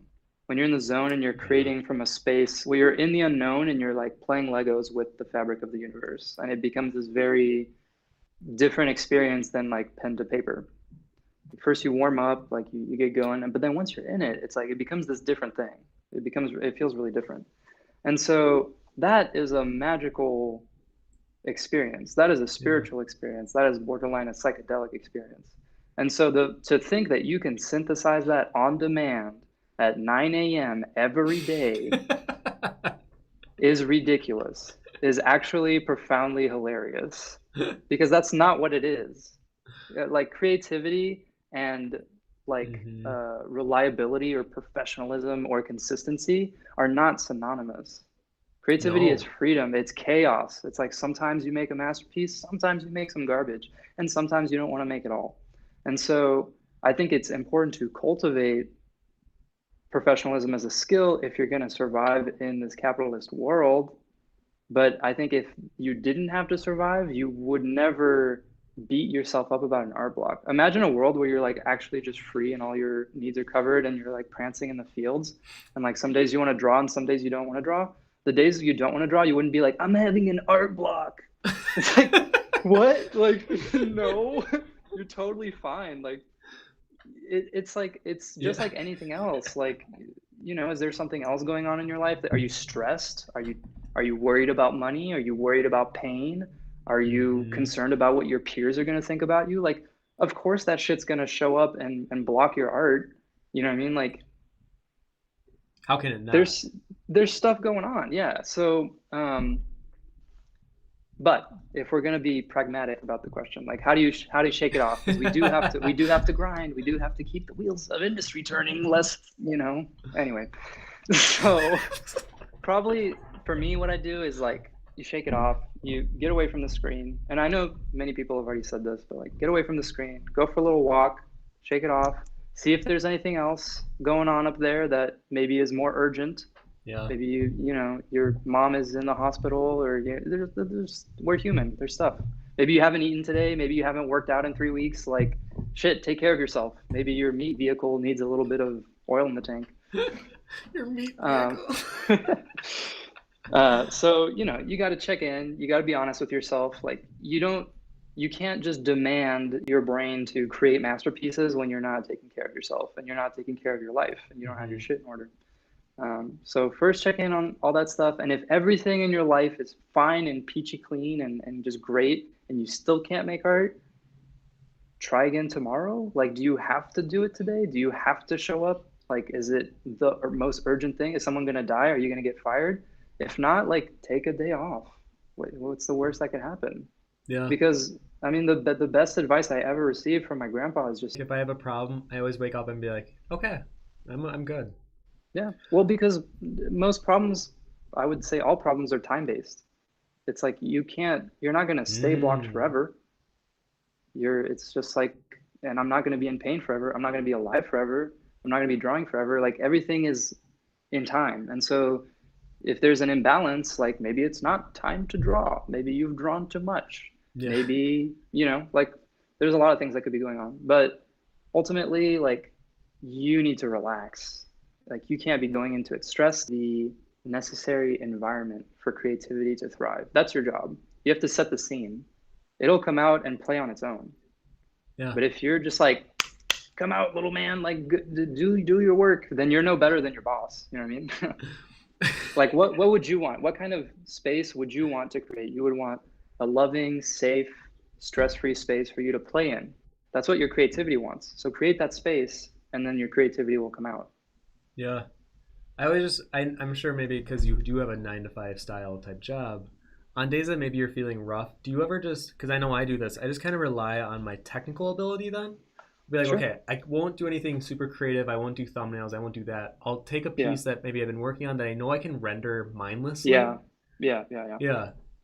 Yeah, there's like more mechanical tasks that you can perform on days where you're not feeling particularly creative, for sure. Yeah. And it can feel contrived to try to induce creativity. So like I think you just need to be a little bit more flexible and a little bit more understanding and patient with yourself. And it's one of those things where like the more you think about it, the worse it's going to get. I kind of imagine, I don't Yeah. I don't know from experience, but I kind of imagine like erectile dysfunction is like this. It's like one day you're not able to do it, and then you're like, oh, this is forever. This is who I am. I will never be able to have sex again. It's kind of like that. Like you're getting in your own head. That's why like you don't take pills for that shit. You like go to the therapist and like sort out your life. You know what I mean? But it's kind of like that. Like you need to relax. Like you need to be in a state of mind where you can make art. Yeah. Well, Yeah. I guess kind of a follow up to this is because of COVID and the way that the world is nowadays, how has like stress and the weight of the world, the amount of the weight of the world on your shoulders affected your career in art or the way you approach art or even wanting to do art? Sometimes I feel like sometimes I believe that my pain is actually a manifestation of my stress. And I think they Uh, are very closely tied. yeah, I The believe more that. stressed I am, the more pain I am in, the more relaxed I can be. I can feel my body relax. So it's the pain is like a focal point, but it's pointing to something else. It's not about the back muscles or like the pain or my skeleton. It's about tension. There's a tension happening. Maybe the tension is up here, maybe the tension is in the air, maybe it's in my life, and it's manifesting in my back.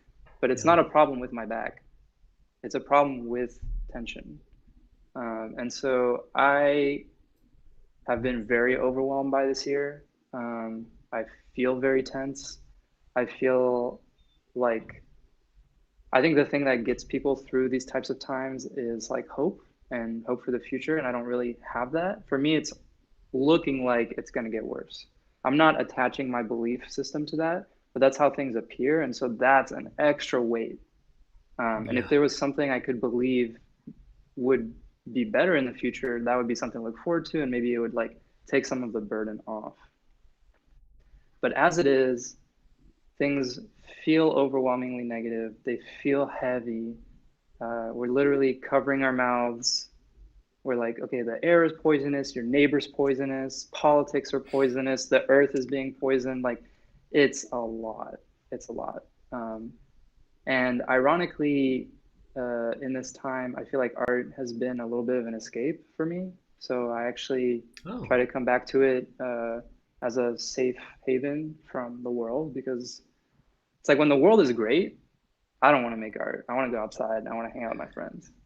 But when the world is shit, all of a sudden you're like, I used to know this place, and where I could make whatever world I wanted and whatever Yeah. world I could imagine. And I think this is actually a really important time for artists to imagine the world that we want to live in. That's not this Yes. one. Yeah. I mean, I guess, does that give you a little hope, a little glimmer of like maybe that you're not the only one that has this type of thought process and Yeah. No, I see the wheels turning, like in a lot of my friends, like, and they were thinking about this stuff even before things got bad.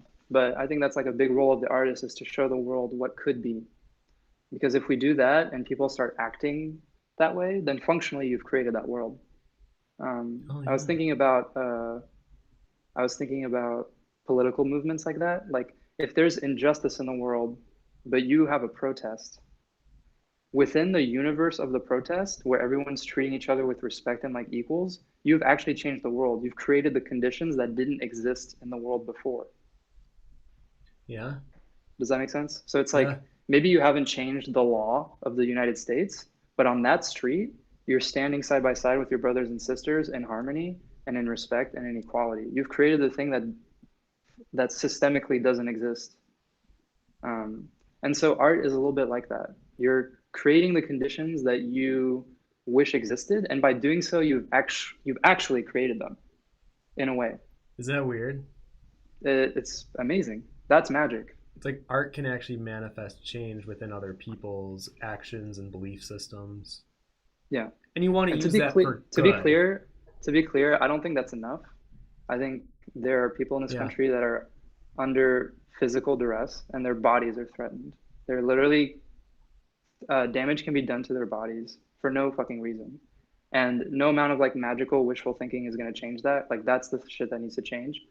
But in the meantime, I think there's power in creating these movements and creating this art to build Hmm. the momentum to slowly start to change the world in a real way. I do think it's important to change it in a real way, but I do think changing it in an art way is a step, if that makes sense. Yes. I always think of was I talking to you about this?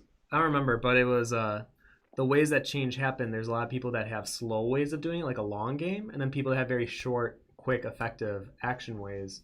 And art to me is always in the slower lane, and it's Yeah, like change over time. And I think they're just as relevant and necessary as the ones that are the more quick change and the ones on yeah, the street. I think they both work hand in hand on hopefully going in like the same direction. right. And no, it's like you said, like you kind of need both. Like again, I'm going to use the metaphor of pain. Like if I'm in a ton of pain, maybe I need some painkillers right now. I don't take painkillers, by the way. I don't like painkillers. But let's say you're in so much pain you can't handle it. Take a painkiller right now. But then on Monday, you go to physical therapy and you start to really turn things around in a Hmm. hardworking, slower way. So you have your quick fix for today, but you also need to be doing the work to change it for Yeah. real at a basic level because you can't be popping painkillers every day. No.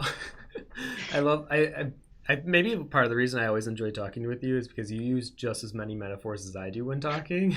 So like all this I'm like, yeah, yeah. And like even the pain one, immediately I was like, oh, it's kind of like cough drops and then eating healthy.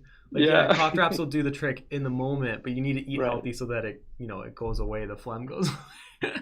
Well, the reason I like metaphors so much is because again, going back to that relativity thing, is like things have aspects of other things that are recognizable. And Hmm. our brains are so used to thinking of things as just that thing, when really that thing is made up of other aspects.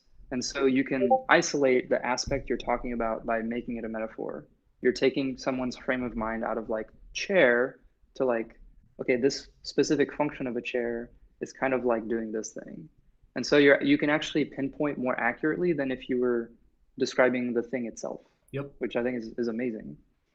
It's very Yeah. surgical. Like simplifies it even. Yeah. Oh, yeah, let's see here. Where are we at? Oh, this one's a good one. How is art defined who you've become? So this is a hard-hitting question. This is It was one. actually the last question that my therapist asked me before I stopped seeing him because my insurance doesn't cover him. But he hit me with that, and Really? I was like, damn. I was like, shit, I haven't thought about that in a long time. Um, And it kind of fucked me up. I was like, has art defined me? Do I even like art? Blah, blah, blah. And I started doing all this writing. But funny enough, preparing the images for this talk and going back through my own history has shown me so clearly what art has meant for me. It's like the branch that me as a vine is like keeps wrapping around and growing with. Like we're intertwined. I'm having a conversation with art. I'm growing with art. It's a piece of me and I'm a piece of it.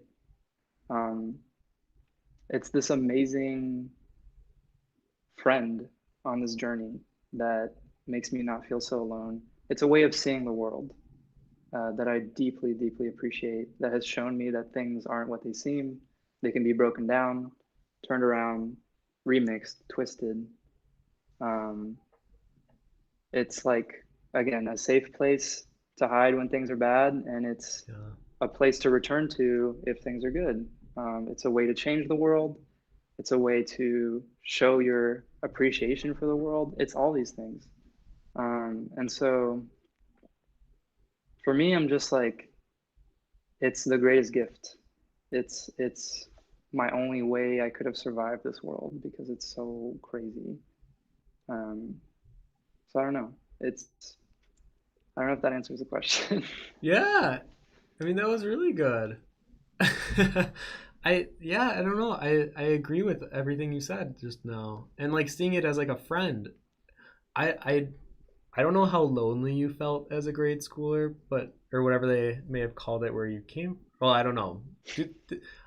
Anyways, I know what you mean. art to me was always something I could rely on, especially if I was ever feeling down or if I didn't feel good enough or I wasn't athletic enough or cool enough or whatever. I always at least had art, and art thought I was good. Even though it wasn't real, it was something I was creating, but it was like this imaginary friend that, in a way, had its own life. So, in a Yeah. way, I did feel like I had someone to relate to, you know? There's been times where it's been an abusive relationship, but I think Yeah. coming out the other side of it, it's very good. It's rocky, but it's good. And Like the, I'm just grateful. I'm grateful to have art in my life. Actually, that's even a good point. I mean, even wanting to use art for money, it's almost like I've been squeezing that friend like a sponge and trying to absorb what I can get from it. And I think, especially in my past, I haven't refilled the sponge Yeah. per se, and I'm just like Yeah. squeezing this sponge. It's like just empty. It's it doesn't have any Yeah. creativity or whatever left in it, and I'm still trying to like use it.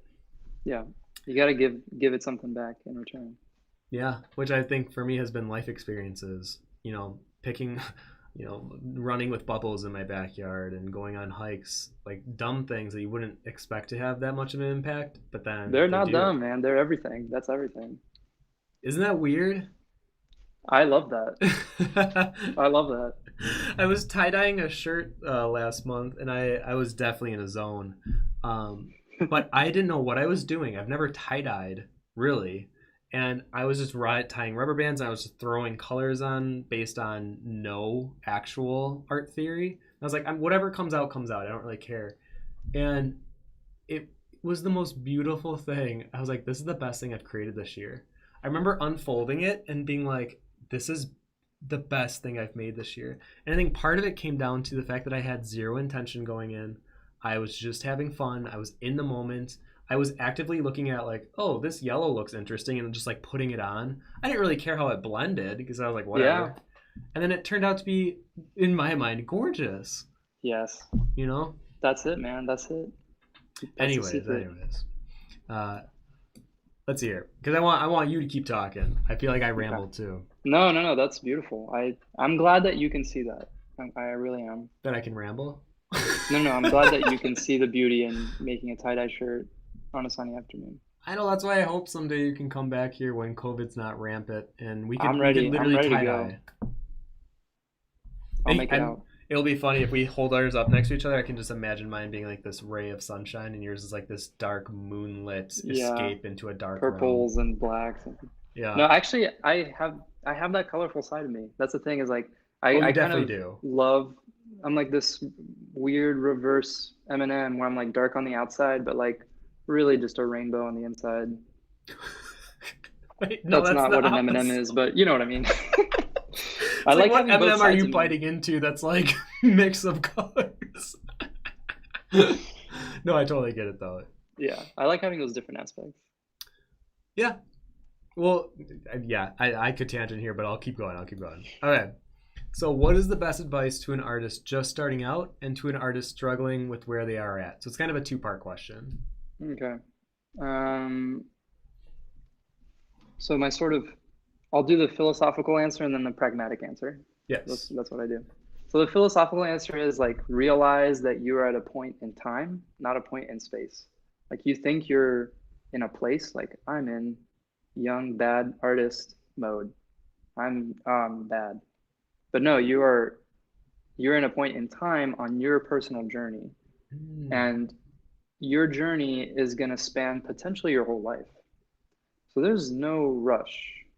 Like you're always going to be changing and evolving and learning and training and failing and all that stuff. So there's nothing wrong with where you're at. There's maybe something to change with your mindset. That being said, feeling stuck is a very real thing. And unstucking yourself, I think it's kind of similar to the art block question. Yeah. It's like, are you good? Do you have your bases covered? Are you healthy? Clear of mind? Um, do you have clear intentions? Do you have success criteria? Do you have something in your mind that you're like, if I accomplish that, I will have been successful? Because sometimes you're like, I want to be a good artist. Well, what the fuck does that mean? It doesn't mean anything. It's like, do you want to be a good splash artist? Do you want to be a good concept artist? Do you want to make funny, goofy little comics? Like they all have different success criteria. So you need to be very clear as to what your Mm-hmm. goals are. Otherwise, you will never achieve your goals. And it's not even important that you achieve your goals, but it's important that you gain the confidence from feeling like you achieved your goals, Yeah. if that makes sense. And so to build that momentum and to build that confidence is really what you're trying to do early on, because you're not going to achieve anything great right off the bat.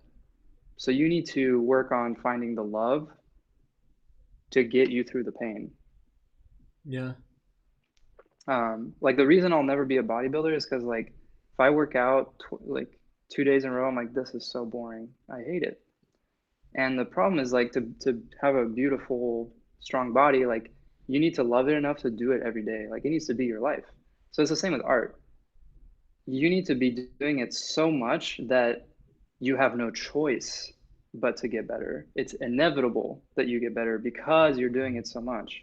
But in order to do it that much, you really need to like what you're doing. Because if you don't like it, you're not going to do it enough to get better. It's kind of a simple equation. So you have Yeah. to start from a place of love and not a place of fear. Oh, that's great. Um, Obviously, there's like a bunch of things I could say about like learn the fundamentals and like all these like good like resources that you can find in order to improve. Sorry, I'm low battery mode. Oh, I Oh can charge no. it. Haha. Okay. Now I see your beautiful profile picture. Damn. Well, hopefully I plugged it in, so maybe it'll bring me back in a minute. Let's hope. I mean, it's kind of fun watching your face picture just kind of blurp out. Oh my God. Sorry, I forgot what I was saying. Yeah, starting out. So like there's all these like resources and stuff, but I'm not gonna give you those here. Like you can find those. You if you look, you Hmm. will find them, in fact.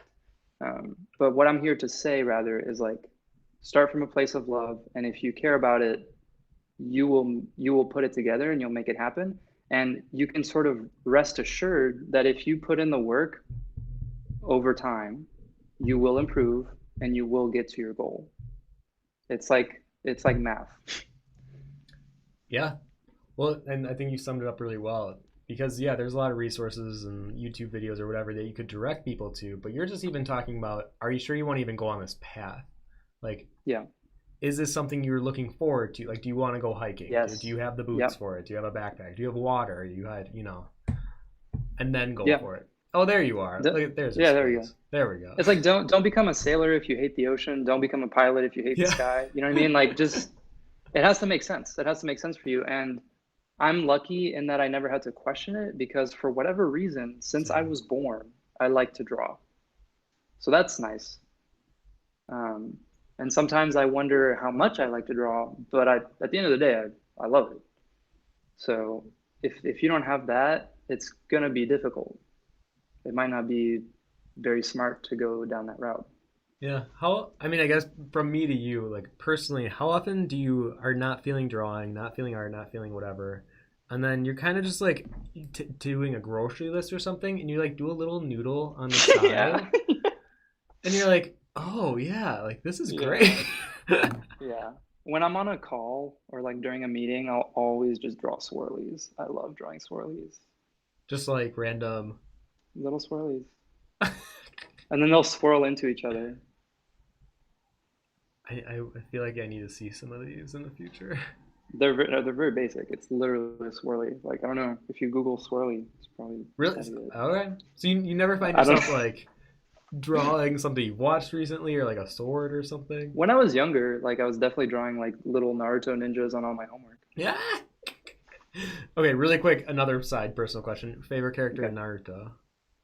Favorite character in Naruto, like gut feeling answer Yes. is Itachi, because I'm a big edgelord. And he's just like the cooler Sasuke, you know, and Sasuke is basically the Dark Prince of Naruto. Oh If I my thought God. about it, it's got some fun characters. I think it's Itachi. I'm sorry. I'm like this. Don't apologize for your likes. I was a big Neji fan myself. I really liked him. Neji's very good. Yeah. Neji is very Tim, actually. He's very intense and he's very powerful and he's kind of an elitist little guy. Hey, no, I've worked through it. I think I'm more of a No, you did. Naruto, You're a way unfortunately. chiller guy now. And maybe for a lot of people that are hearing that as have no context, basically, I was very much like I saw art on tiers of best to worst, and I would definitely put artists somewhere on that category. I would never like say it publicly, but whenever Yeah, I it was wasn't with toxic. friends. It was just a belief system. But I realized though is even these artists that just want to draw female portraits or just want to draw nude porns, whatever it may be, the more that I've done more introspective learning on myself and why that used to bother me, I realized it was attention reasons. And I wasn't getting attention or validation because I felt these other people were getting it by taking like easy routes or like, all that stuff. But then it came to a point where I think I was like 27 or 28, where I hit the point of who cares, Tim? Who cares what they do? If they want to do it, if they genuinely love what they're doing, I should be applauding that and I should be Yeah, lifting them up. And these yeah, are other people that probably were like you, Tim, who was also very shy, weird, introverted kids, maybe gay even. And yeah, yeah, they wanted to find their peers and, be appraised. And if they found that, why am I trying to knock them down? right. And dating Josh has definitely really forced me to be introspective and take a hard look in the mirror at how I saw specifically other artists and then even deeper other people. And it's Sure. been beautiful. That's a sign of a good partner. That's also very true. And we're so opposite in a lot of ways, but then will be times where some days we'll just go in the hammock together and just lay there for a while. And I'm like, this to me is what I've been missing, or maybe this is what I've been yearning for, and I've been using my business or my platform or art to try to achieve. And I didn't realize it was Yeah, as simple as yeah, something as a hammock in my backyard. yeah. That's beautiful. That's fucking beautiful. Well, I think for me, that's the same thing as like when I was in late college or like senior year. Why did I say late college? My dream, my whole dream was to have a good job and be able to, on the weekend, smoke a joint in my room and listen to music. That was the whole thing. And seeing as I moved to California, I achieved that very quickly. So I had to make new dreams. But it's like, yeah, it's a means to an end. Like professional art usually a means to financial security, and then personal art is a means of expression, connection, mm-hmm, and conversation with the unknown. mm-hmm. When I feel like the more I've talked to you, I feel like we have these yearly check-ins where you come to visit, and it's so interesting. I feel like I get to vicariously live through your life, and it's kind of Same, like what we you said do. earlier, how I'm in the melting soup. I'm like that person that's like really like, I just got to do this thing and blah blah blah. But then I always felt like you were more of like the hippie child of what I wanted to live. like that, like, oh, love is love, and let's all, just have a great day. Like, there was a lot that I got from you, and I was like, yes, Victor, because I then started to see people as extension of myself. So I'm like, Right. that side of myself is being like this free love, exploring things within himself, and that's great. And I was like, then from him, I can be that like a little too focused on working every day friend that has ambitions that are greater than he even understands and blah blah blah. And But it's it's amazing great. to see. It's amazing to see. But it's It's it's good inspiring. though to learn from those different connections and Yeah, how to pull them in. Yeah. exactly. So Take anyways, what you need, take what you like, and don't take what doesn't serve you. and ooh, that's a good one. Well, and the best part is the friends that have really stuck around are not the ones that I talk to on a daily basis. The ones that I really respect are the ones that I rarely talk to. And then when I see them, catching up with them, it feels like I get to read the next chapter of a book that I'm so excited to Oh, I see. love that. I love that. That, I mean, admittedly, that's how it feels with you, Victor. You're one of those Yeah, people where I'm same. like, Same. I can't wait to see what the next chapter holds. And especially the way you tell it, it's very French. Yeah. Yeah. Oh, I Guilty. love it. Guilty as charged. Oh my gosh, Josh drinks those things too. You and the booch. Are you I also a think booch guy?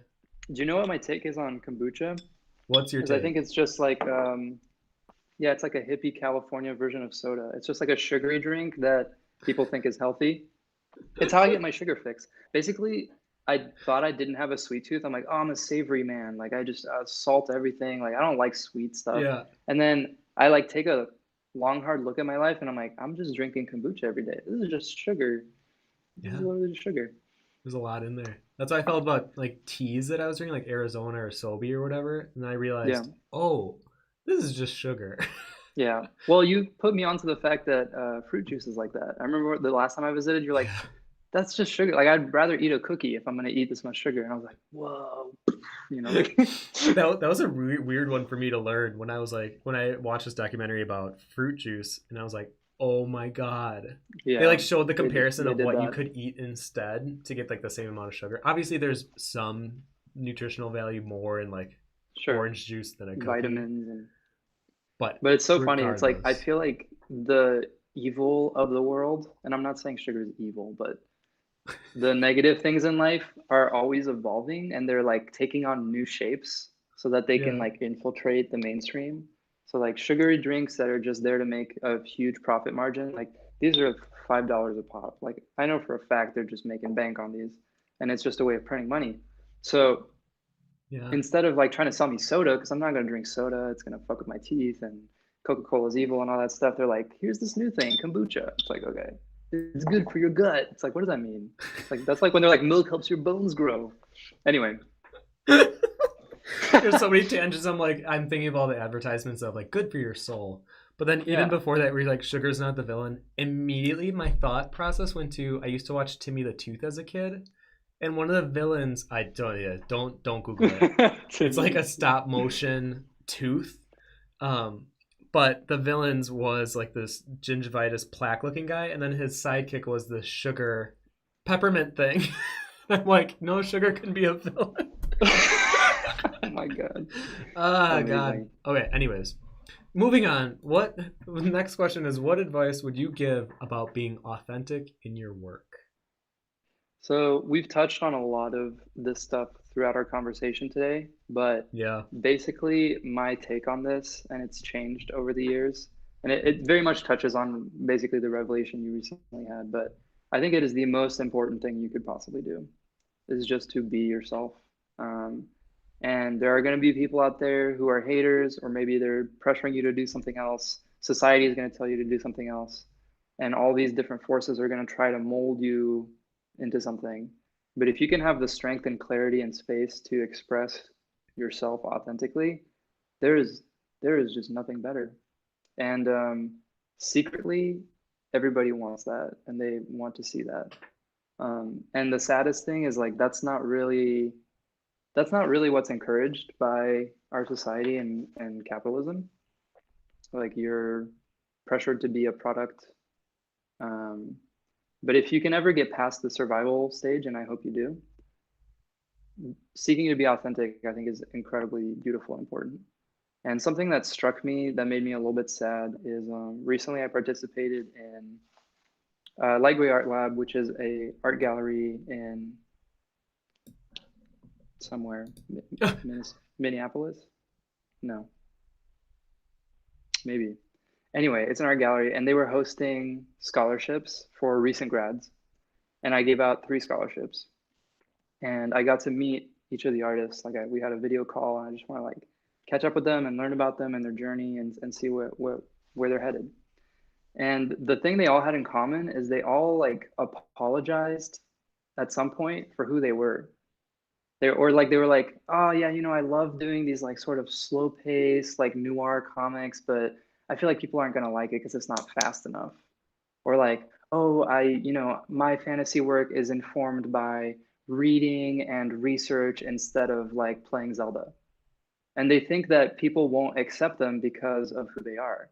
When for a fact, the things that make them who they are the exact details that drew me to their work. It's what made them stand out from the rest, from hundreds and hundreds of portfolios that I looked at. But then there was this one thing where I'm like, oh, that's different. Like, what's going on there?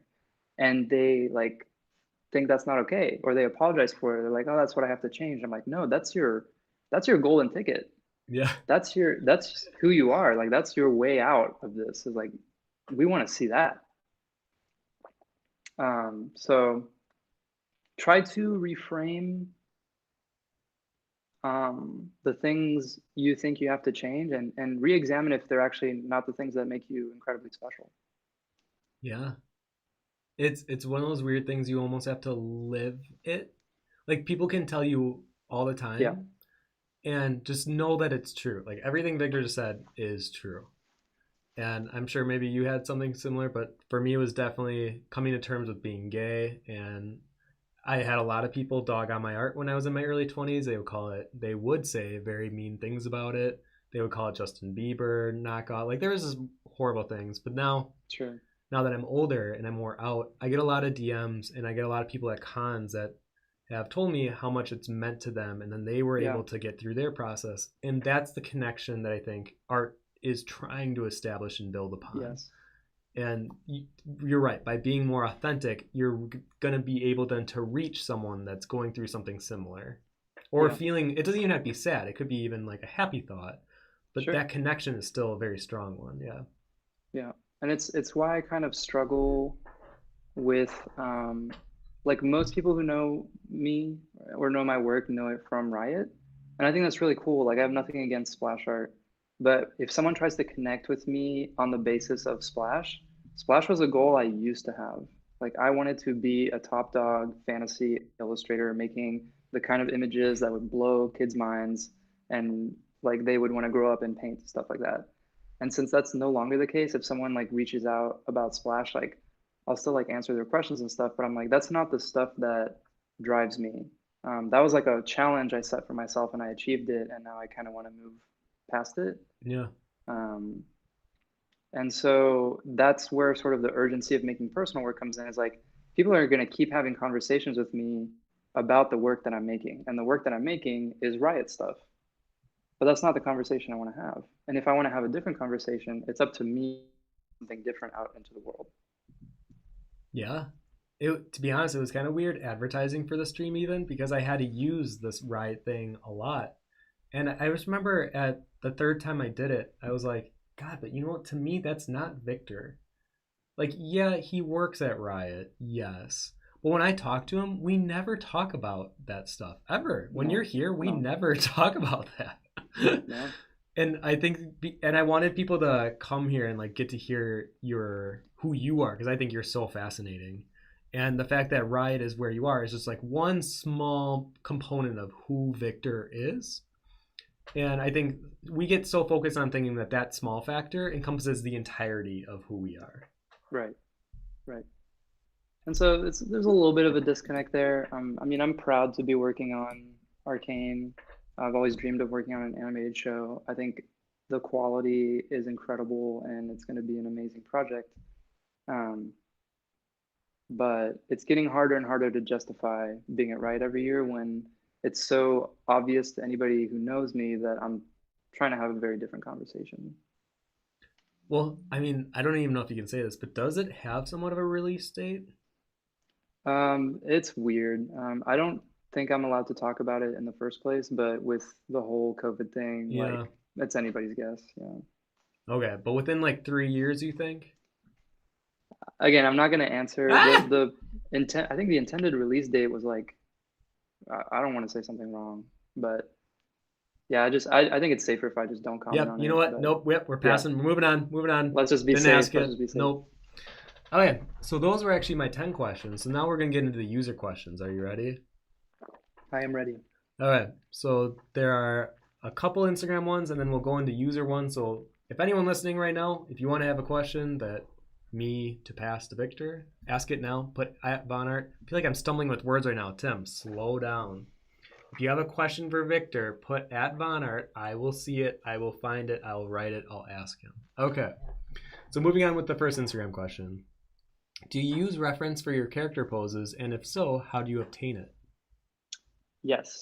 Reference is huge. I'm so like at heart, or not at heart, like originally I was an animator, so posing incredibly important in Mm-hmm. animation. You always start with the line of action. I think that's just as important for Splash because for me, the first question I ask myself on any Splash is the spine. Is it a heroic character that's going to be like Oh. chest out, back straight kind of thing, or is it like a more monster character? Is it like really warped? And so like even though I was joking about all my characters hunching, like it's a character decision. It's really important actually because when you see someone across the street, the first thing you notice is their shape, their silhouette, Yeah. and that tells you a lot about them. Like, are they old? Are they like, okay, it's a fit young guy? Like, you're already judging so much, like in a split second, based on spine. So that's huge. In terms of the reference question, I usually shoot myself. Like a friend will go into a room and they'll take pictures. I'll do all the poses and stuff. Sometimes I even post pictures of that with my splashes in the process section. It's really fun. I think acting out the pose Mm. also really helps you make informed decisions. And it's a really good gut check for not making a dumb broken pose. Like there's so many like splashes and splash look-alike images that you see online where like Yeah. shit is broken. Like the thing people forget is like you can only turn your head about 45 degrees before it gets uncomfortable. Once you're like this, you're straining. The same thing is true of your torso to your hips. So like doing a full like 90 degrees turn at any of the major joints is actually like really uncomfortable. So a character who is relaxing would never pose like that. If they're standing heroically, they're not going to be bent. You know what I mean? And that's the kind of shit that is extremely Oh. obvious the second you act it out. Whereas if you draw it, you're like, yeah, something feels off, but I don't know what it is. Like it's a good drawing, like everything checks out. Like what's wrong? And then Yep. you act it out, and you're like, oh, this is fucked. So definitely act it out because then you can empathize with the character. You can like understand what it feels like. You can know immediately if it's correct or not. And then on top of that, yeah, you'll have reference. Reference is really important. No one expects you to be inventing this shit. Even if you can invent it, like get reference anyway because it'll just be better. You'll have more informed decisions. Yep. 100% agree. Well, especially it's good to hear that at even like a professional workplace, they use references all the time. Especially like I think Especially it's unprofessional not to use reference. because someone on my stream last week asked, "Is it cheating to use reference?" I'm like, "No, I would say quite the opposite. Especially if you want a job in the industry, you're gonna be using references all the time." Yeah, I would say be careful with that line of thinking in general. If you're thinking, is it cheating if I X? Oh, Like also like true. like what? Like what does cheating mean? The prompt is like make a good image that fulfills the product needs of your company. As long as you're not plagiarizing, Yeah. I don't think there's any such thing as cheating. If the final result is good, like no one's going to tell you how to do it. Yep. Couldn't agree more. Okay, this one is from Siri. Says, "I really want to know if he believes in talent because I can't explain how good he is." LOL. Oh my God. So yeah, there's always the talent conversation. I think there's predisposition, like the fact that I've loved drawing since I was born for like almost no reason. Yeah. I think that set me up because it meant that I put in the hours to get better. And then I identified with the fact that I was good at something, and then it snowballed into like a passion and then a career and all that stuff. Um, yeah, I mean, your grandparents growing up, they're like, "Oh, you have a gift, or you're talented, or you're a prodigy." Like all that vocabulary, it's hard for me to believe in it. Like obviously, some people seem exceptional at something, and that's undeniable. Um, but I just don't know if it's terribly productive to talk about talent. I don't think it's that interesting either. Um, like there's people who are just insane at something, but upon further examination, it usually kind of makes sense actually. Like Kim Jong-gi filled a sketchbook every day when he was like in his teens. So yeah, he's fucking good at drawing now. He did it more than anybody else. Um, Alex Honnold like climbs like a maniac, but it's because he practices the route he's gonna do a million times, and he's got a single-minded devotion to achieving it. It's literally not an option for him to stop. Um, Hmm. it's like you once you get to know about the person, like you're like, okay, I kind of see where this is coming from. It's not random, it's not talent. It's like the multiple like pieces of the universe came together to form this exact type of human being who would yield this outcome. And if you want to call that talent, like sure, but I don't know. No, your first word was the predisposition. I believe in Yeah. that more than I believe in talent for sure. Okay, from Rainbow Ditch says, "How did you meet each other? And also, you're beautiful." You're beautiful or I'm beautiful? No, you're beautiful. I think we're both beautiful. I have a Let's agree on beautiful that. soul, I would like to believe. Tim, you're beautiful. Let's not beat around the bush. Either way, we met in a Okay. really funny incident. I want to hear how you explain it because I know how I tell people we met. Interesting. So I'm not even sure I remember the same thing, but to me, we met at Spectrum. Uh-huh. But I kind of get the first and second time confused. The first I time you do were know with that Audrey. the first one, what? You were with I was with Audrey. Audrey. So that wasn't, to me, that wasn't our real first time meeting each other. Oh. Here, I'll Okay, well tell mine you'll have to tell me first. yours, but Yeah, the sort of the memory I have is of like when we started becoming friends. I don't know if it's literally the moment we met or if it was a year later, it was a year but the later. time that we went to the club after, that Yeah. was dope. And for me what it was is like we both were clearly the two people who wanted to dance the most, Yeah. which is very important, which is very important. And you were confident enough to dance with this random ass old Kansas City lady like she was the most beautiful girl at the ball. And I gotta say, I fucking respect that. I do. You Okay, so made you her do day and kind you of made my remember day. it. Yeah, because the first year you were with Audrey Benjaminson, who I still think is like also top tier artist. Okay, And so I take back my thing about talent. Audrey is a prodigy. She's amazing. there's like, actually, I take back my entire last answer. Audrey's Yeah, talented. If you guys don't know who she is, I would go look her up and follow. she's She's a amazing. phenomenal artist, phenomenal artist. It But even with Audrey, it comes at a cost. Like I've seen it, I've seen how it takes a toll on her, like the way she thinks about art and the way she thinks about life. Oh, did these die? Oh no.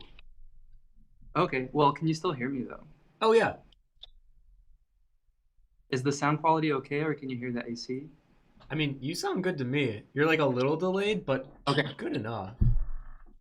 Okay, let's try it. And if not, I'll put on headphones. Actually, let me just put on headphones. Oh, look at you being so technically savvy. I would be stressing out not knowing what to do.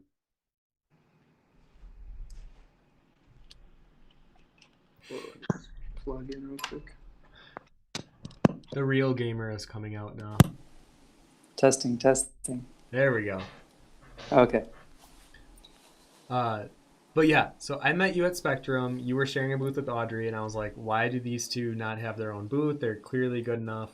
And then I didn't see you for a year, and I was upset that you didn't get me and Deandra the Little Prince book. So then the Yeah, next sorry. year, I saw you. You still didn't have the book. But I remember you were with your, at the time, girlfriend, and I remember asking my crew, I was like, well, we're going to go dancing for sure. I was like, I kind of want to invite Yeah. Victor, but I don't know if they give me off the vibe that they're like down to go to a gay drag club. So I remember being like, well, I'll ask. We'll see what happens. And the fact that you wanted to come with us to me was like astonishing. Because Really? in my mind at the time, I know, right? My first impression of you was like a very stoic, like you were, in my mind, I thought you were from France. I didn't know you lived here for most of your Yeah. life at that point. So I was like, this He's a French guy French. seems like really noble. He feels like royalty on some level. Oh my And God. you both at the time, behind your booth, were giving off this very like, very conservative type personality. So then when you came out with us, I was like, I'm surprised. And then we went to the first club we went to with the old lady dancing, Yeah. and I was Bless like, her heart. I think I just kind of wanted to not hide who I really am. So I'm like, I'm just gonna. She's lonely. She needs someone to dance to. And then when Yeah. we decided we were gonna go to a gay club, a drag queen show after, when you said yes, it changed my whole perception of you in that one moment. Because then I could tell. Then my perception was he must be this really like reserved guy that just wants to like break loose and have fun, but he feels Yeah. trapped in some way.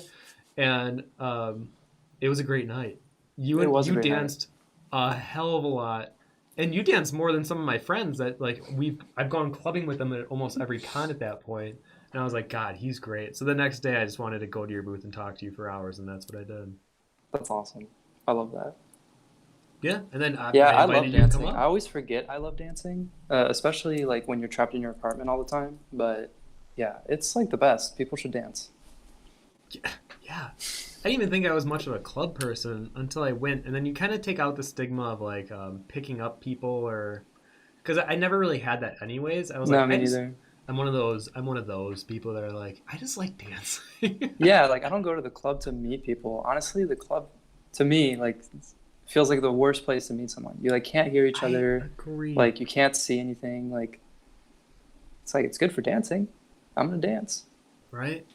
Yeah, whenever COVID's over and you can come back up, we'll go dancing all together as a group again. Can't wait. Anyways, okay. Next question's from Ivy the Puppet says, who is your favorite league champion? Ooh, okay. So sort of this question to me like has different parts to it, which is like which one do I like playing versus which is the best design, all that stuff. Overall, my favorite character is Echo by far. I think he's Really? yeah, because I think he's one of the better designs. He's like this fun kid genius who like fucks up and then like undoes time and does it again, which like I totally relate to. Like go in like a mad person, be like, whoa, it's like, oops, I messed up. I'm gonna try again, and like just really carefree and fun. And I love his proportions. He's very Kingdom Hearts proportions. Yes, very much.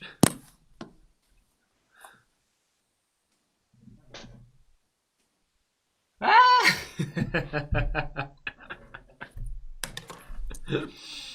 I don't buy toys usually, but I had to buy this one because he is my favorite. And he's just so cool. He's just really cool. Oh my God. So that's overall, I think it would be Echo, and then my favorite character to play, I think is Echo and Talon. And Talon is this horrible, horrible design. He's basically an Assassin's Creed ripoff, like totally the most generic assassin of all time, and like super unfun to play against. He'll like kill you instantly. And I love playing him, and I don't know what that says about me, and I'm sorry, but yeah. Well, it definitely says volumes in my book, playing the I, lead. Then again, I I'm was sorry, Teemo but for a long exploding into time. knives and making someone die is like, that's pretty cool. I mean, not in real life, but Well, you know what's funny is I used to be such a like, oh, I need to win this game. So I would play Yeah. Garen, and I would play. God, your Garen is so scary. Oh, to me, especially if you're top lane, I just feel like Garen is so cheap. But Yeah. I've lost my love for that type of thinking and the way I play it. So now my favorite thing to do is to play bottom Ziggs. Oh, I love that. So I play support Ziggs is very fun. Well, and it's so much fun. Like You with just Garen, fuck I with get them. so like heated and in it. Yeah, I have like yeah. such like a like white grip fist, Yeah, mentality. it's tense. But with tense. Ziggs, it's just joy. I can't Yeah. be mad when I'm like this little, Moogle that is throwing bombs everywhere. Absolutely. So But anyway, yeah, I think the thing Echo and Talon have in common is like Talon can hop over walls. So they're both like very like low consequence champions. Like you can fuck up Yeah. and not be punished. And I don't know, that's like my favorite feeling, is to like just able to not mess up. not have to die for my mistakes, I guess. Like, keep playing. Oh my god. This one's from Gossamer, says, how did you learn digital? Like, did you learn from books or videos or mentors mostly? Right. So I learned it when I got to Ringling. Prior to that, I had done Photoshop stuff, but it was like flat color, like t-shirts. And so I started digital painting once I was at Ringling, and that's when I met Evan. So Evan was like probably the most, if not top 5, like most advanced digital painters coming into school. He had just like practiced with it more than anybody at that point. And so in my fascination with him, I sort of got introduced to painting, where like he would be late at night working, because he's like a nocturnal person. So he would just be alone at night after everybody had gone to sleep. And so I would like go in there and like sit next to him and like try to like befriend him and be like, hey man, do you want to like both draw a character and then draw our characters fighting? Or shit like that. But for real though, yeah. Yeah. So I learned a little bit from him, and then obviously like a little bit from school and like just practicing and taking like oil painting classes and stuff. And then cognitively, or like skills wise, my biggest leap was that Nathan Folks workshop, which was more ideas than, it's not more ideas than technique, but it's like the ideas that go into technique. Yes. Or like how to make the choices pictorially to make a good image. Yes. Which honestly was way bigger for me than like how to physically draw, because I already like knew how to draw, like because I'd been drawing my whole life. So I was like okay at drawing. And then translating that into digital painting was more about like putting in the mileage with the Cintiq, and then learning how to make like entertainment images. Yeah. Okay, I'm like reading the questions, and I'm trying to figure out which ones we've already answered. Yeah. Because I feel like we've had there does such start good to be conversation. overlap after a while, yeah. Well, it's great, because then it's like, the questions are being answered. And Yeah. Okay, actually, I think we're done with the Instagram ones, because there were like 12, but literally 8 of them we definitely covered. Okay, good. So the ones from, now we open it up the floor to everyone that's watching. Right. I'm sad I can't read the comments, by the way. I can't do both. I want to look at the camera. Oh, you're good. I'll do that for you. I'll do half the Thank work you. for you. You answer, I'll ask, yeah. A good moderator. Right? Yeah, here we go. Doing the job right. Okay, from Teresa says, not sure if there's a Q&A coming up, but could you ask Victor for advice on dealing with imposter syndrome? He had a really good answer in our Riot intern panel, and I think it should be shared. Shit, what did I say? Oh my god, I don't remember what I said. Let me go within and see if I still have the answer in my heart. Yeah, go into your filing cabinets, dig deep. Riot intern panel, imposter syndrome. Nope, not that one. I honestly don't remember what I said. I feel like the answer would be similar to the art block thing, where it's like sometimes you just aren't showing up in the way you expect yourself to because of other life stuff. But everybody has imposter syndrome. Like, I still have imposter syndrome. Like, every other day I have imposter syndrome, where I'm like, why did they hire me? Like, but I think that's more a reflection of your mental state than your artistic ability. Ooh. Yeah, because it's like, it doesn't really make sense either way. Like, nothing really makes sense, but it's like, you obviously know how to do it because you've done it before. Oh, okay. I kind of remember something I brought up, which is experience. Experience is like the coping mechanism to imposter syndrome, because you're always going to feel like an imposter. But if you have enough experience, you know that you felt like an imposter before and you still did the work. So over time, you're like, okay, I know this feeling. I am familiar with this feeling. It comes every day.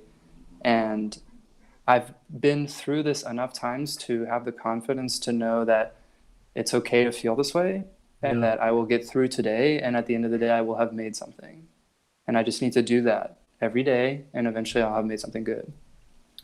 Kind of a personal follow-up. How often, because I've been feeling this especially last year, and especially when I was making my card deck, because I wasn't really proud of it fully. where you'll look back at older work that you've done and been like really proud of like specific Yeah. times. And then you look at like what you're creating recently or what your plans are to create, and you're like, God, have I taken two steps back, or like what happened? Like Right. I used to be something. You know? Yeah. Well, because you're too close to it. Like Yeah. art that you make that day is like molten lava. It's got infinite potential and a lot of moving pieces, and you're working with it, and it's hot and you're sweating. And sometimes you need to like let it cool and let the thing settle and let the lava freeze over, and to see kind of what it actually is. Like you can't really know what it is in the moment. You need that distance, like you're saying. Yeah. And I don't know if you ever feel this, because I feel like I'm so entwined with Instagram. It's no longer just like a social platform for me. It's like I see it as a job. Like that is my job, Yeah, it is a weirdly. full-time job. And I think when I look back at some of my old art, I think because I didn't have the pressure of Instagram. But I mean, I tend to work well under pressure. But I think because I've been setting my bar lower in terms of like scale of what I want to create, Hmm. that yeah, I'm not getting that same reaction or even that same visceral reaction from myself looking at it because I'm Yeah, setting it lower. So I always have to remind myself to go bigger, or sure. maybe not going bigger is the goal, but do something that I would feel proud making. Yeah, which is different than big or small. Like, because I Yeah. can look back on the super tedious like micron drawings I was doing, or like Yeah. even the animations I was doing, which is like a lot more work, a lot more hours than I put in right now. But if it's not something you care about, it doesn't really matter. Like if I did something I cared about, but it only Hmm. took me an hour, I'll save that sketch forever because it holds something important. Yeah. Yeah. All right. This next one is from Sean Price. Victor, I just started to get more into drawing full illustrations. What's the best advice you received or have done for yourself to be more confident at creating strong full illustrations? So, Tim, do you know what he means by full illustrations? Probably edge to edge. With a background and all that stuff? Yeah, with like a story element within the whole Gotcha. composition. Because Sean usually does this sort of graphic stuff where it's like a beautiful drawing, but maybe on a white background or on a shape. Yes. Yeah. Okay. So I think you can think about it kaleidoscopically. Like if you, taking Sean's work, for instance, like there's a really strong initial read and a really strong drawing component and a beautiful Hmm. render. There's no reason not to extrapolate from that. Like you can work differently and try to like design a composition that's going to have all these elements in it, but you'll still have to balance them, right?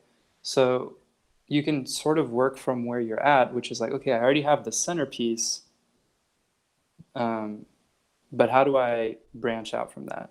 Like the centerpiece is still going to have a focal point, which is a microcosm of it. So now you extrapolate outwards. You could think of it, if we're using metaphors again, like a city. Like you'll have this beautiful center chapel in the main town square, that's the focal point, and you have the city. But then what does the countryside look like? Well, it looks like roads going in every direction. Maybe you have a sunflower field, or it's like these big fields. Maybe you have mountains. Like, but Hmm. it's just thinking about how does the world continue beyond these walls? And once you have imagined that, and like how does the world support the city, which is the focal point? I don't know if that really explains it that well, but that's if you're starting from Sean's point of view, and then if you want to start from scratch, um, you're kind of applying the same principles you would with a graphic piece. Like you still need a graphic read, you still need a Hmm. focal point, um, but now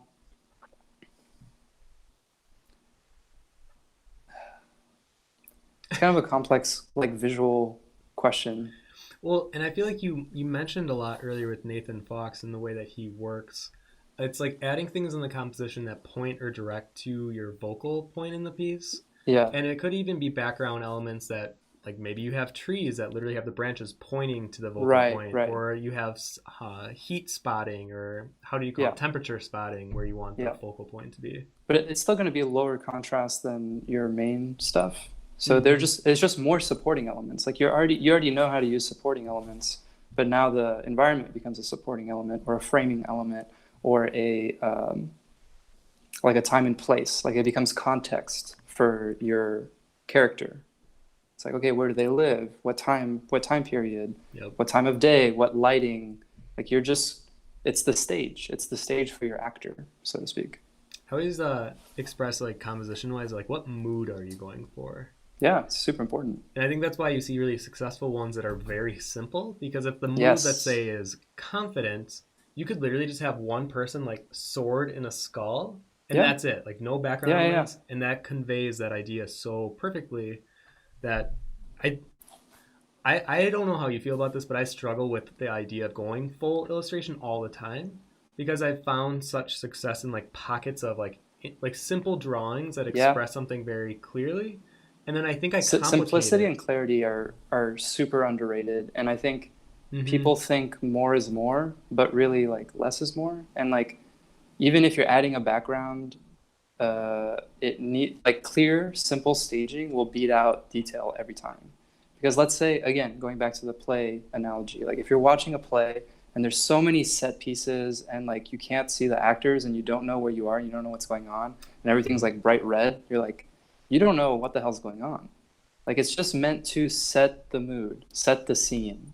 It's like what specific details are going to evoke the feeling that you're going for. It's not about rendering leaves on a tree. It's like what type of tree, because that'll tell me what type of country I'm in or what type of, you know what I mean? Like what season it is. Oh, Like God. those are more important than details. There's so much that I want to branch off with this. I'll try to keep it like really short, but I think of like because one of my favorite movies is Moulin Rouge, and Yeah. it's so chaotic, and obviously it's On the purpose. that's it right there, because the mood that they're going for is like a chaotic nightlife energy. So by having flashes and glimpses of like super gaudy things everywhere and people everywhere and colors, it creates that vibe. But if Yeah. you're going for like a peaceful, serene lighthouse on a mountain, you don't Yeah. need like a bunch of things going on because Right. then it defeats the purpose of the mood. Absolutely. And I've been thinking about a lot of this in terms of video games because I've been playing Last of Us 2 and it's been really hard for me to play because of how realistic it is. It's a little violent for me, but Sure. I kind of miss the old school days where things were very blockular and simple. And even watching the new Ratchet and Clank trailer, it looks really pretty, but there's so much going on. I'm like, I don't know what's happening. And then I look at the older games that I used to play and I really loved. They were so Yeah. simple. They were Oh so my God, simple. Ratchet and Clank. I've been missing Ratchet and Clank so much. Well, there's a new That was one like coming out. that was the one video game I played when I was younger. I mean, those were good. Those were really good. They were way ahead of their time. Yeah. It was Creature Box designs. Creature Box is still amazing. Wait, like the artist that worked. Wait, now I'm confused. I think it's two artists, Creature Box. It's like Yeah. that's their artist name or whatever. But they did all the designs for Ratchet and Clank. Oh, that makes Yeah. sense. Yeah, yeah. They were so Oh. good. It was so well designed and like so fun and so clear. Like everything was a big shape. Yeah. It was a good time. I haven't seen the new one.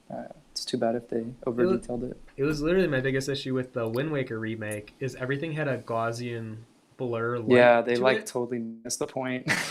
Okay, I felt like I was the only one that felt that way. I was like, I don't want hard shadows everywhere, and I don't want soft shadows on everything. Even with Pokemon, Yeah. I don't want to see it rendered in full 3D. Right. I love Pokemon Snaps when the new trailer came out. I was like, yes. But then I saw kind of what they looked like. I was like, well, okay.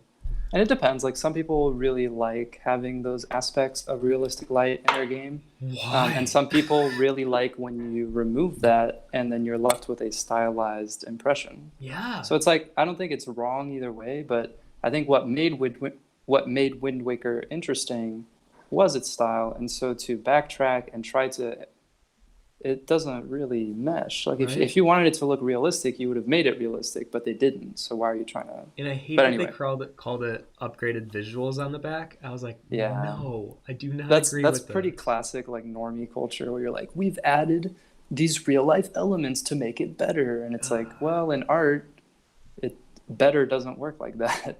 When you see so many indie games kind of understanding that, and I mean, whole nother tangent, but basically you Yeah. look at a game like Cuphead, and why that stands out so much is it's so opposite of what everything else is nowadays, Yeah. that it stands out as being so great. Yeah.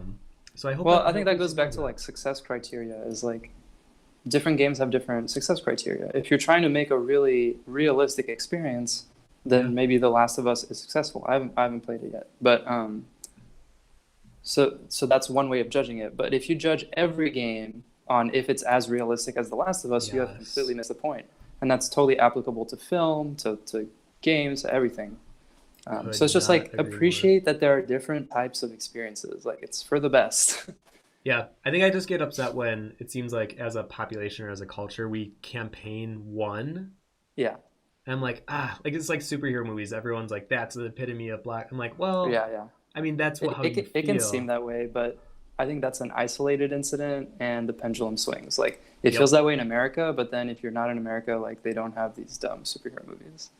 And once people get really tired of superhero movies, which like it's taking them 30 years to get tired of superheroes, which is weird.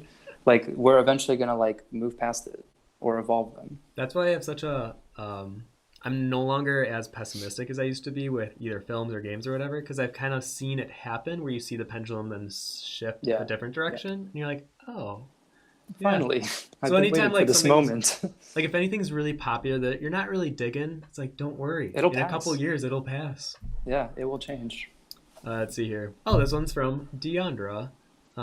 She's also a Booch fan. Also upset that you didn't have the book.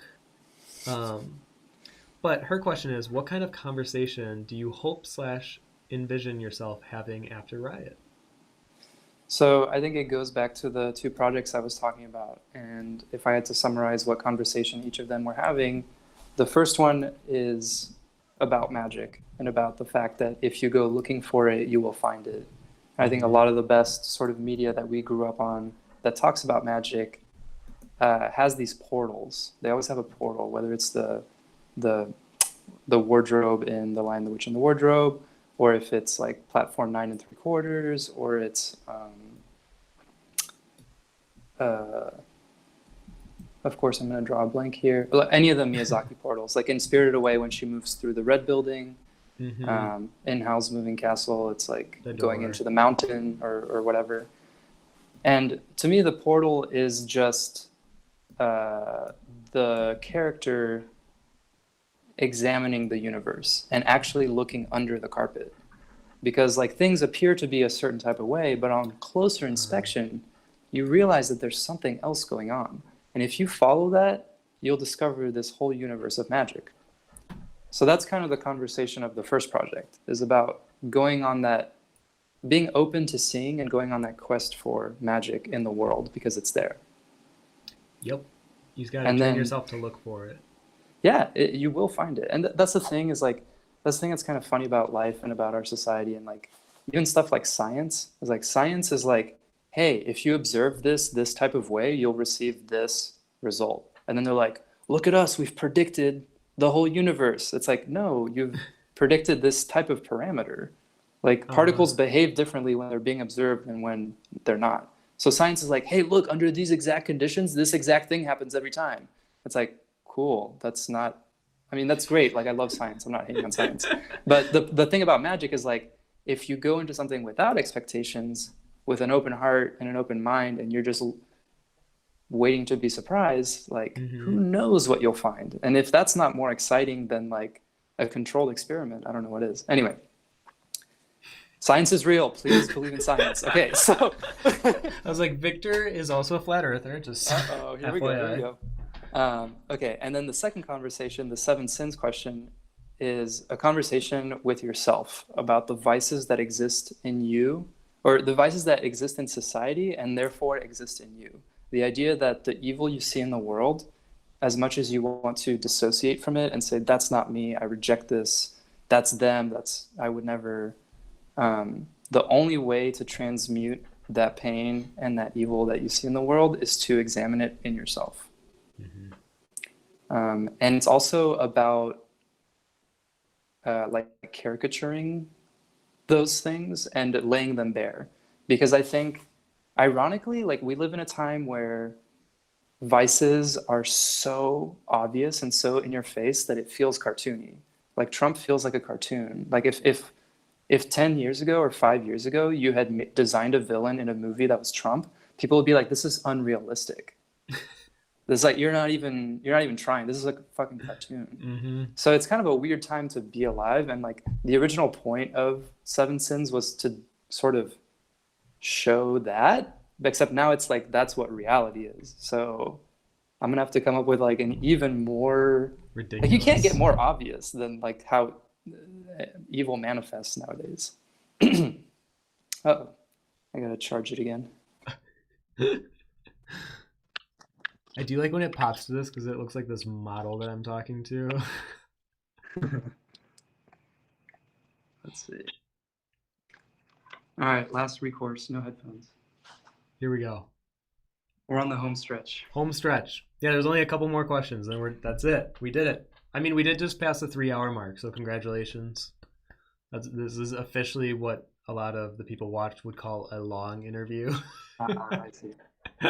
I'm down to like gently wrap it up in a natural way in the next 20 minutes or so. Oh yeah, we got this. There's literally only 3 more questions, and then I usually ask one thing, and then that's it. Okay, from where was that? Oh, Fem says, socializing is a big part of the creative community in person, blah, blah, blah. How do you deal with that and build/nurture relationships during these socially distanced times? That's tough. Yeah. I've been suffering a lot from that, probably more than anything else, is like not being able to socialize and not being able to have a community face to face. I'm the type of person who needs social interaction to calibrate.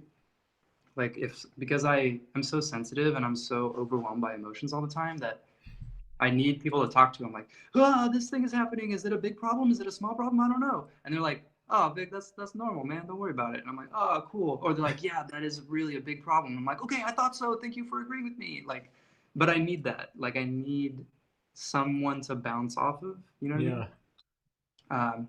But to answer the question, like, I don't know. Luckily, like the boring answer is like we live in a time where it's actually really easy to connect, like Hangouts, Zoom, Discord. There's so many online communities. It's hard to like make new real friendships in the same way that you can at like conventions or like how I met you. Like that kind of shit is never going to be replicable in this time. Yeah. But also you have to hope that this is temporary and that eventually we will get to hang out face to face again. Oh, don't even say that. I better get back to that time. I mean, we're getting pretty close to the point where I'm like, I will risk my life to hang out with people, but we're not there yet. But like, if there was like 5 years of this, I'd be like, I don't care if I die. I need to like hold a person. But point is, we're in a weird time. This isn't the best time to be able to do that. But in the meantime, find your art friends, find your community. There are many out there. Find one that's good for you, and spend some time together. Have some sketch sessions. That's what I've been doing. Yeah, but for real, I agree with you. I think now is the best time for something like this to happen with such an online community presence that you can just reach out. Yeah. This next question is from Dan Game. Says, what are some of the favorite things that you enjoy drawing a lot? That's a good question. I love that question. So I think it's pretty apparent in my work, giants, bearded patriarchal figures looking at you like disapprovingly, clouds, mountains, blue moss, hands.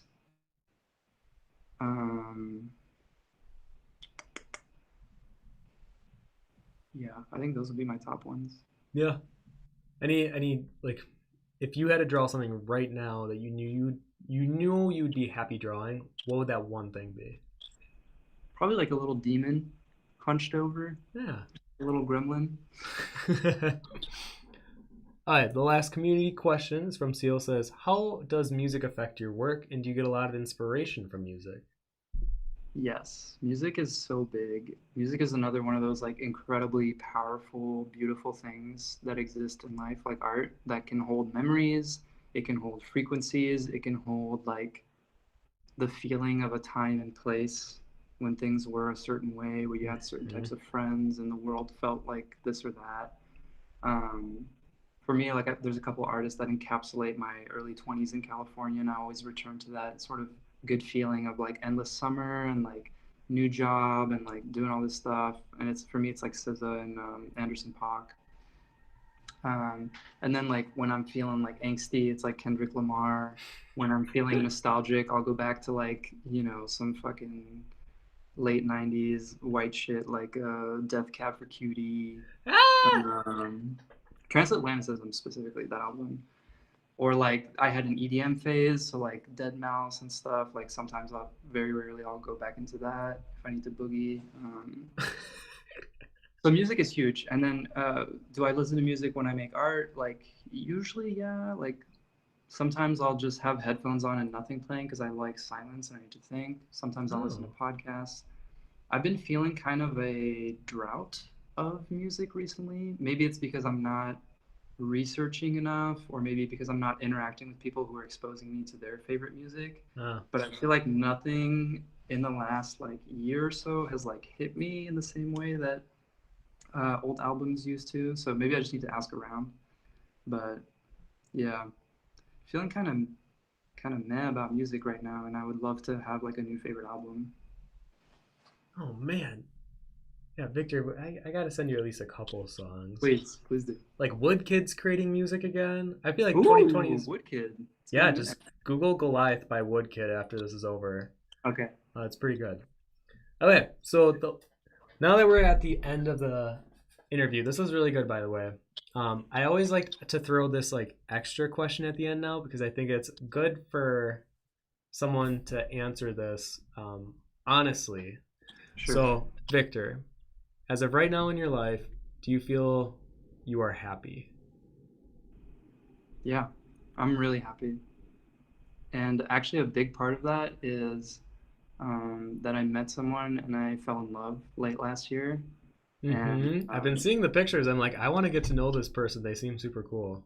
she's amazing. And we connect on so many levels. And like so quickly, it feels like I can't imagine the world without them. Like, I can't believe there was a time before them. And I just have, like, I'm at a point in my life where I have a lot of friends who have met their person.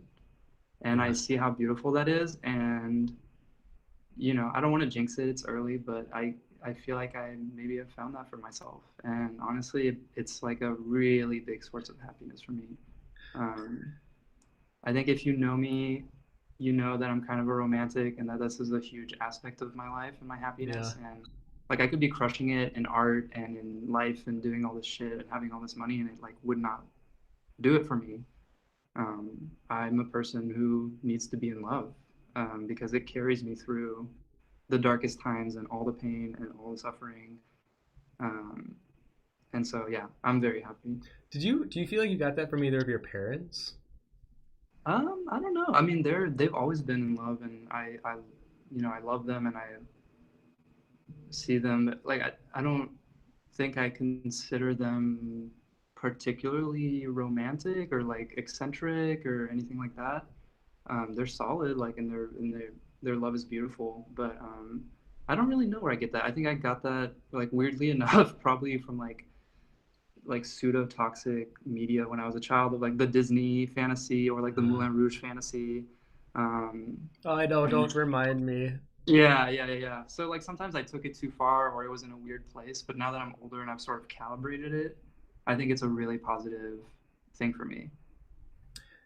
Yes, actually, okay, really quick. I just want you to indulge on that a little further because, like you said, the Moulin Rouge fantasy, I definitely had that. Like, there was one person in the world for me. I'll find them eventually, and then. Right. But then I talked to my sister, and she was like, "Tim, yeah, I married my husband now, but there's 10,000s of him that I could have married. It just so happens, geographer or whatever, Sure. location based wise, it made sense. It worked." And she was like, "But Tim, that doesn't mean he's the only one." And I remember being Yeah. like, "No, that means you haven't found them. Like, you don't know what true love is." And I was like weirdly defending it, and I'm like, "What am I?" And then like hindsight, I'm like, "Tim, you silly egg, you." But now I believe that like love is more than just. I mean, Moulin Rouge I think is like one example of like a true passionate love. But I Sure. think there's love that can be expanded into your friends, into Yeah. your parents, and then honestly, even into your enemies. I had this Yeah. really big talk about how loving your enemies maybe not even liking them, but the fact that you have something against them means that you love them in some capacity. Yeah, Yeah, so because feel they're that. helping define you. Yep. Like, by having something that is the antithesis of you, like, you get to know yourself. And so without them, you wouldn't really know where you stand, or you wouldn't have as strong of a sense of identity. So it's like this weird play on it. Uh-huh. But what I will say is, like, I definitely, like, kind of am or was of that opinion. I think the thing is, like, you start to get into the semantics of it, which is, like, it's not very romantic to tell your partner that they could be anybody else. Like, on a cosmic, like, material level, like, that's probably true, because the love is a time and place, and, like, you know, what if you had never met them, and if, you know, whatever, and you just need to be in a certain mindset and all that shit. But Yeah. the fun thing about love, or the fun thing about romance, is that you get to sort of throw all that shit out the window and really live the fantasy that this is the person, that you're going on the journey with, like, the person destined for you. Yep. And whether or not that's true is kind of immaterial, because the fun thing is to believe that it's true. Yeah, and that fantasy then becomes the Moulin Rouge fantasy. Right. Because if you're living out that fantasy, it might as well be reality. It's functionally indistinct. I could not believe in that more. All right, well, Victor, always a pleasure talking with you. Thank you so much for taking the time out of your Saturday to join me on this.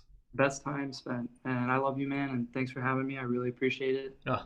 I look forward to catching up with you in person when this is all over. Tell me about it, right? So if you guys want to go follow Victor, I put links below. Definitely check out his Vimeo. Yeah, until next